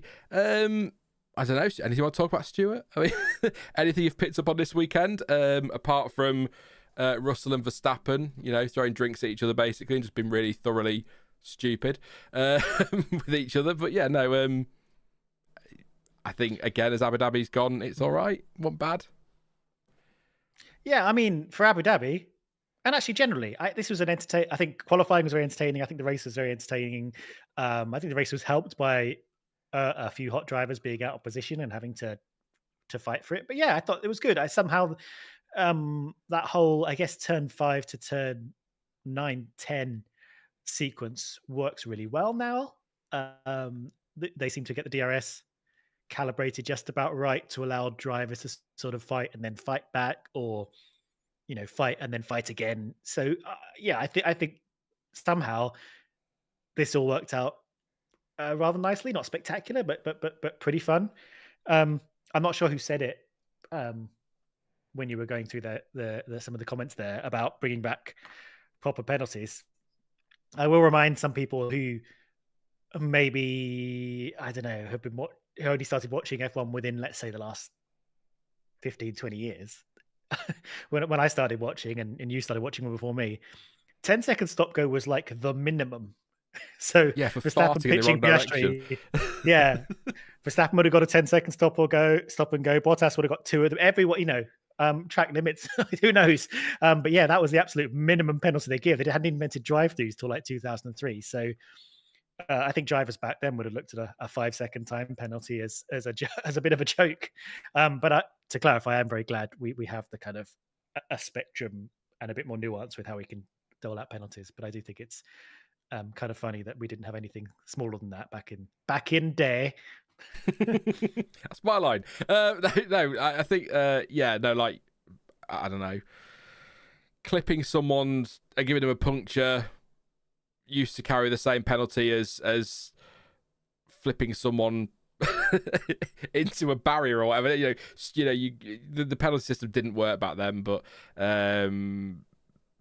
stop goes were brutal. I mean, they still are. But yeah, no, I like that we've got 5 seconds, 10 seconds, drive-throughs, stop goes, whatever else I come up with, for sure. So, yeah, no, nothing to add on that one. Ruby says, what can Russell do to be more likeable? Stop talking. Jaws says, will Hadjar missing the F2 title influence Red Bull's decision on drivers? I don't think so, Stuart. A shame for Hadjar, a shame for Alex Jakes as well, that doesn't know who Hadjar is anymore. But yeah, no, a shame for him not to take the title, but I think winning the F2 title is obviously nice, but with junior drivers, the team have so much information. They'll know whether he's the one for that seat or not, regardless of whether he won the title today or not. So I don't think it'll influence it. Not in a negative way anyway. I don't think there'll be any influence there. But the fact he was in the fight, he won 4 or 5 races this season, I think, in F2. So, he's got the speed. But I do think if as the rumours suggest, he will be in an RB next season, if Red Bull don't want Yuki Tsunoda's temperament, good luck with Tsunoda and Hadjar. That's going to be fun. Yeah, and to add to that, let's not forget that the F2 champion moving forward to F1 next year is incredibly rare. That's true, yeah. So it's not winning the title doesn't mean, unfortunately, doesn't seem to mean that much in terms of getting an F1 career. Behrman's moving on, Antonelli's moving on, and neither of them have come close to the F2 title this year. They've actually had fairly mediocre seasons as far as I remember from watching. Some spots of brilliance, but we know what their pace is compared to like what they're able to deliver. So yeah, I mean, we've got a long, sordid history of F2 champions who got shunted to one side. So yeah, I agree with what you said. I think Hadjar's speed is well known, and they probably will have a gap to fit him in. Breaking news, sort of. I guess we could go really dramatic if we want, but it's not really that dramatic. Sergio Perez's post-race quotes are in. I was just skimming them there, and I'll go. All of the rest of it we've already read from his quotes in Spanish, but he says here, we will see what happens. Sorry, I am just happy it's all over and I can look forward now. We will see what happens in the coming days. I don't know what is going to happen at the moment. I have a contract, and the team and I have been talking. It's a case of discussing what is the best for everybody moving forwards. That is in an official Red Bull press release with Checo's quotes in. So I think, look at discussing what is the best for everybody moving forwards.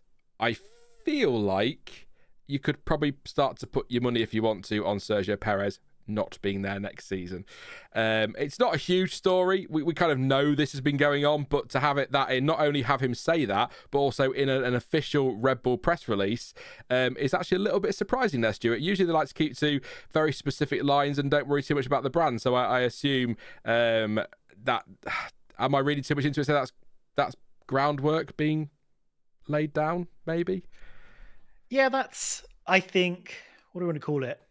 The most negative comment we've seen from Perez on this subject. Up to most of the time, it's been, I'm definitely here next year. You'll see me here next year. I've got a contract. I'll be racing in Mexico or whatever, whenever you ask, they ask him every single race. He must be sick of it. So to say essentially what the rest of the team have been saying on the record is that we need to evaluate this and we need to have talks and we'll need to see what's best for the team to get to that position from where he was is very indicative, I think, of what's happening. So I think it's just a matter of negotiations, money changing hands, contracts being signed, and Perez working out where he wants to be next year that isn't that seat, because he's not going to be in that seat. So he needs to angle for something that's going to work for him. Yeah, and maybe there's going to be a bit of severance and this ambassador role that has cropped up lately that they might put him into. So maybe a bit less of a payout than he would have got if he was completely leaving his contract, but still has a job at the end of it as well. So maybe that's what they're angling for here. But also, I said this again in the watch on recency bias on Perez. He's not had a good year. He was up and down last year. There have been some great moments in Red Bull, but some have been really poor. But in his career, he's been a very good driver who's always punched above his weight. And just keeping him on the books isn't a bad idea if Lawson, Hadjar, whoever, isn't the answer, a la Daniel Ricciardo. Or a la Daniel Ricciardo. Having somebody there who can just hop in if you need them. Is probably not a bad idea either. Whatever's happened, if you need somebody to replace Hadjar because he's not been performing, you've got a Sergio Perez sat there who might, after a bit of a break, come back all guns blazing. But that to me is probably, and it's like you say, he's go on then. What's that? I misheard you. I heard organs blazing. Organs blazing. Yes, he's got kidneys everywhere, like Sainz was this morning. Not this morning. At the beginning of the season. You can have my kidneys and my Kit Kats. I think it's Sorry, I threw you off. I think it was just when you said there about he's being pretty adamant he's staying. As recently as yesterday, he was adamant he was staying, and now we'll see what happens. I think that pretty much it's when the news drops. I'll tell you now, there will not be a breaking news video on the channel, because when it drops, no one's going to be surprised, but hopefully we'll know by Wednesday so we can chat about it in that stream, and I can get on with the video I want to do for a couple of weeks' time. But it's apparently a couple of people had organs blazing, so all guns blazing. I need to speak in the Queen's English. Well, that was way too camp for a stream, but there we go. We're not getting to that really. A lot this weekend. Yeah. There you go. We'll see what happens with Checo. I'll just double check and see. Just to me, that's just the point to that really is not so much the line itself, but where it is. That's not the sort of thing you'd expect to read in a Red Bull press release. Usually they keep it very race was bad, race was good, on to the next one or whatever. But I suppose he can't say on to the next one, can he? Because anyway, so we'll see after Checo. Probably, I think, a decision tomorrow, announcement Tuesday, something like that is probably what's going to happen. But for those who are interested, the most recent and up-to-date rumours are Verstappen and Lawson at Red Bull, Tsunoda and Hadjar at RB for next year, who, Stuart, you'll be so pleased to know, pretty much confirmed, will be racing bulls next year. We can stop this V-carb RB bollocks.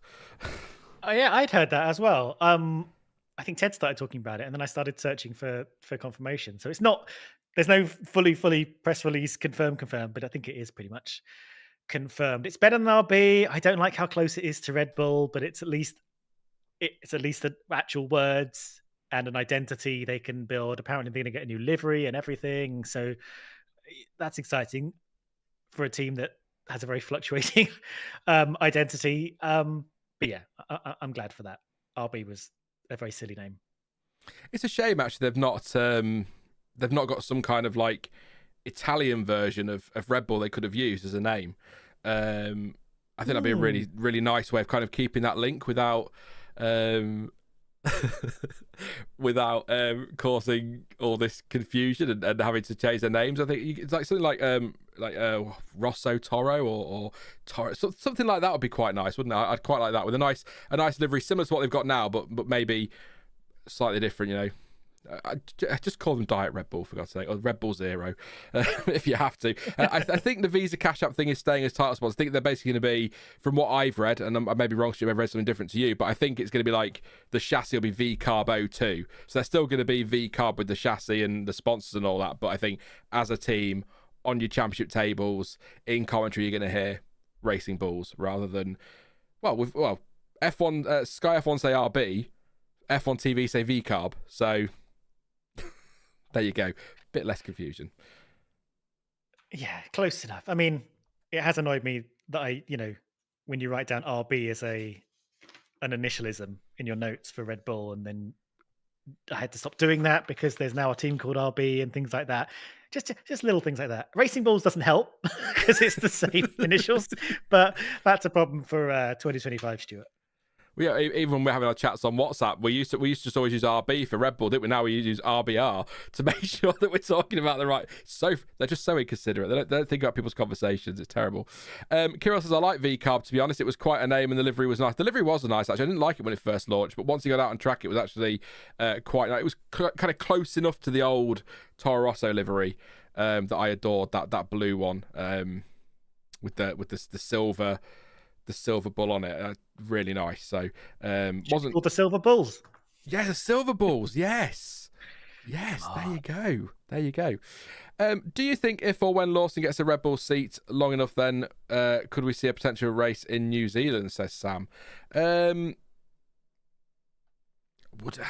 mean, we got a race at Zandvoort back because of Verstappen support. Mexico returned because Checo to a point, I suppose. So. Maybe, but I can't see a race in New Zealand. Just looking at racetracks to see if they even have the possibility of a. I mean, they can always build one, but it's not like a massive economy, is it? And it's well out of the way, and Australia's right there, and we've got to have another one in America, so there's not space. Oh, don't. The Highlands Motorsport Park with the most wins by Sterling Moss, Jack Brabham, and Craig Baird. So there you go. It's possibly figure of 8. Very nice. I have no idea if it's anywhere near being close to Grade 1 quality, but that's what my very rudimentary Googling held up. I don't think it's going to happen. I just don't think it's a hot market that F1 needs to court. But who knows? And I think let's get South Africa on the calendar first. Yes. Get that there first. Then we'll worry about Finland, who I feel like should have a race, and New Zealand and, Lincoln. That could do with a race as well. In fact, Nick just says, considering Finland has never had a Grand Prix, why would New Zealand get one now? I mean, Finland, no Finnish drivers on the grid next year. It's over. It's absolutely over. We're getting a Brazilian, so, we're getting one of those back. Nice. That is spending your winter. So inappropriate. Anyway, Daniel says, I want Germany back with Audi on the grid. So there we go. So that's possible. Purple Zebra says, technically New Zealand isn't its own continent. So if they are committed to a race on every continent, firstly, they need one in Africa, but New Zealand has to have one too. I think Saudi is poised to have 2 races with the new track, says Dell. Do you know what, Dell? Probably. When they announced this amazing track they're building in the sky or whatever they're bloody doing, and they're like, oh, it will replace Jeddah, my eyebrow immediately went, really? I think you're right. We'll have the Saudi Arabian Grand Prix and then we'll have the Jeddah Grand Prix or something like that, because of course F1 is keen to really embrace the racing heritage in that region, and it has absolutely nothing to do with money. So there you go. That's definitely a win. That's a testing question. Throw that at me in testing and see what you get. I tell you what, you'll soon all disappear. Would be amazing to see F1 cars flying up a steep hill. It would in Lincoln. That'd be incredible. But don't resurface it over the cobbles and everything. Best suspension wins. As simple as that. Yeah, I'm trying to think of there was something else I wanted to talk about, but I can't remember what it is now. So maybe not. I mean, China has been extended. That's staying on the calendar. We know that. The Netherlands isn't going to host after 26. That's the end of their time on the grid or on the calendar. Again, maybe they'll return in the future. We'll see. But yeah. When I said, when the news came out about the Netherlands, I was like, okay, that's cool. That opens up a spot. Maybe we can finally get Kyalami in there for a South African Grand Prix. Someone replied to me that they thought Barcelona hadn't necessarily been removed from the calendar and there might be 2 Spanish Grand Prix. I think that's ludicrous, but I did want to throw that in there, that the Barcelona space hadn't necessarily disappeared. I think it has. Yeah, but so Barcelona have lost the Spanish Grand Prix. That's going to Madrid as a title, but the racetrack, the track still has a contract for the year that Madrid joins the calendar. I would be very surprised if that contract is extended, but also if they have a contract and F1 don't want to pay it off or whatever, maybe there will be a Spanish Grand Prix and a Barcelona Grand Prix. Maybe Hooray. for 1 year, which, yeah. I mean, if 26, for example, ends up being Fernando Alonso's last year in F1, not bad for him. But then we did used to have Valencia and Barcelona, didn't we? So, yeah, 2. Well, this is what we want again. We want 2 boring Spanish Grand Prix where one is a racetrack that only has fast corners so no one can overtake, and one is a street track that only has narrow corners where no one can overtake. Maybe we'll get that again. I got my fingers crossed that Madrid is going to be a good track at least, though I do cringe at the fact that they're spending a lot of money making a street track when we have a track. We have a track that's already built. But sure. I had a dream last night. Not last night, night before, random, on the subject of racetracks, where me and Stoffel Van Dorn, leave it, we went to Cadwell Park, and I was doing content for Planet F1, and we did a deal where he would do a laps in an F1 car around Cadwell Park, and he crashed his car. That's very unlike him. Yeah, I'm sure you all really needed to know that, but it just came to me then to talk about racetracks, so there you go. I mean, I dream about Stoffel Van Dorn most nights, obviously, but there you go. That was that one. What was the Portuguese track we went to in 2020? Portimao. That's a good track. I like Portimao, but yeah, Portugal and Spain. Yeah, I'm not a massive fan of 2 races in one country, with some exceptions. I kind of get multiple races in the United States because it is enormous, so I kind of get that. But like 2 races in Italy. Really, I love Imola, I love Monza, but not sure we need 2 there. And yeah, that's that's kind of it. I've got people going, Sean and Stoffel sitting in a tree. There you go, they're off now. I was going to answer that as a question then, but we'll move on. Has there ever been an Argentine Grand Prix? Says Nilesh. There has indeed. What was the track called? It was I don't know, but it got moved from the calendar just before I started watching, but it was still on. I think I want to say GP3. The Grand Prix 3, the video game, which was amazing, and you could mod to high heaven. It still had that track, or it was still on F1 World Championship on the N64. It was on whatever the first Formula 1 game I got was. I remember that much. Yeah, 98 was the last race there, wasn't it? I have a memory of Marc Genet retiring with a massive engine failure in a Minardi. Is a memory there. That's very him, yeah. Very him. Apparently, it's the Autodromo. In a Lincolnshire accent, it's great. Autodromo. Oscar Alfredo Galvez or Halvez is the name of the track. Okay, but does it have like a nickname like Interlagos does? Reading Wikipedia. Buenos Aires. No, that's not it. Close enough. I can't see it. Somebody I'm sure will tell us. It was built on Swampland, so we'll call it Swampland, the Swampland circuit.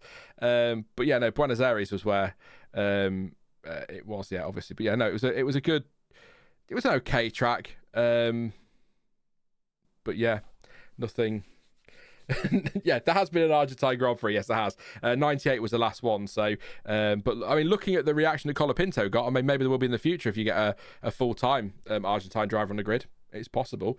We will see what happens. Any more questions before we completely go off the rails here? I got a couple of minutes and then we'll wrap it up for the weekend and, of course, the season.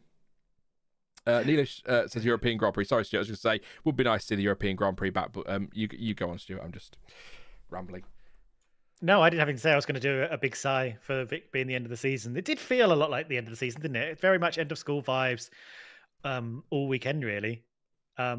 It was nice. And there were like 4 different racing series going on. So it kind of, you kind of got it across the whole spectrum of things. It was a very enjoyable weekend. And very strange. Lots and lots of goodbyes. Drivers from the sport, drivers from their teams, lots changing over the winter in exactly the way that last year didn't. So that's going to be fun. And I'm getting old now, Sean. Next year I'm going to be like very confused about who's in what car. and you're going to have to keep correcting me. Crofty, is that you? Yeah, no. Yeah, let's not get into age. I remember. Pascal, sorry, Pascal, I forgot your super chat earlier. I completely missed it. It's just popped up now. So, Pascal says, thank you to Sauber for 2024. Beat Zender, the sporting director, did his last race today. Oh, of course he did. Yeah, he was there since race 1. Looking forward to next season with Hulkenberg and Bortoletto. Thanks, Bottas and Joe. Thank you so much, Pascal, for your super chat and your support this season. And also, I'm really happy for you that Sauber did in the end score points. So, there you go. But I forgot about Beat Zender. He has been there since the very start of Sauber, hasn't he? So that's a long time. Time. So good luck to him in, I'm guessing retirement. I'm not sure where he's going, but I assume retirement. But yes, Ruby says favourite moment of the season. If you're here on Wednesday, Ruby, when we do the midweek stream, save that for then and we'll do favourite moments then and stuff like that. It is going to be nice. We're not doing anything structured because I've got a very busy week next week. So it'll just be nice and chill. Come and talk to you all for a bit, so we'll do that then. I'm going to bring stats. Yeah, Stuart's a stat man. Now you've said that, I'm going to get more stats, and we're going to have a stat off. I've got a big Excel sheet because I don't know how to do Python. That's something I'm going to try and learn over the winter. What's Python? Now, it's a coding language, and in theory, I say in theory, lots of people do it, but you can extract a lot of the F1 data quite quickly and start playing with it. If I knew Python, but I don't know Python. So maybe I'll learn that, or maybe I won't. Maybe I'll just spend all winter eating food and lying on my ass. And that's my plan. I do it every year. I've got plan. I want to learn how to use Adobe Audition this year, so I'll stop using Audacity, and I want to learn Blender. And then I'll get to the day before testing streams and go, oh no, I've done nothing. I've not learned anything this winter. But no, yeah, we'll yeah. I'll stick with Excel for now. I like my spreadsheet. I love it. I love a spreadsheet, and especially since you taught me some stuff earlier in the year. Actually, it's been fun. Not so much with all the bloody driver changes. They've ruined them. They look a mess now, but hey, there we go. Just got back from dinner. God, I can't believe how good this season's been. Literally can't believe everyone thought Max was winning everything this year, says Warden. Yes, it's quite the turnaround. So I said it earlier, you look at the first half of the season, it's all blue, and then the second half of the season, it's almost everything but blue, isn't it? So really good season throughout. Even when Red Bull were dominating in the early phases, there's still some great racing going on. So I was prepared for a decent season, but I didn't think it would be quite as exciting as it was. But Max winning the title would have been cherry on top for me if Ferrari got the constructors as well, but didn't quite work out. So McLaren would do. They ended their drought. How dare they? Rate the Abu Dhabi Grand Prix. I've ended the poll. 47% of you went with good. I think that's fair. 24% went great. 23% okay, and 4% did not have a good afternoon at all. We'll leave it there though, Stuart, because again, for the 50 millionth time, we are live again on Wednesday, so we can answer some more questions then, I'm sure. But yeah, it's been a pleasure again today. Really enjoyed the race. Good to talk to you afterwards, and thank you for your assistance and your waffleage on these streams this year. It's been great fun, and already plotting the future. We'll say no more, but yeah, hopefully some good stuff to come. I look forward to whatever that ends up being. Yeah, thanks for having me on. I was going to say 24 of these, but I haven't been on every single one of them. But it's felt like it sometimes. 23.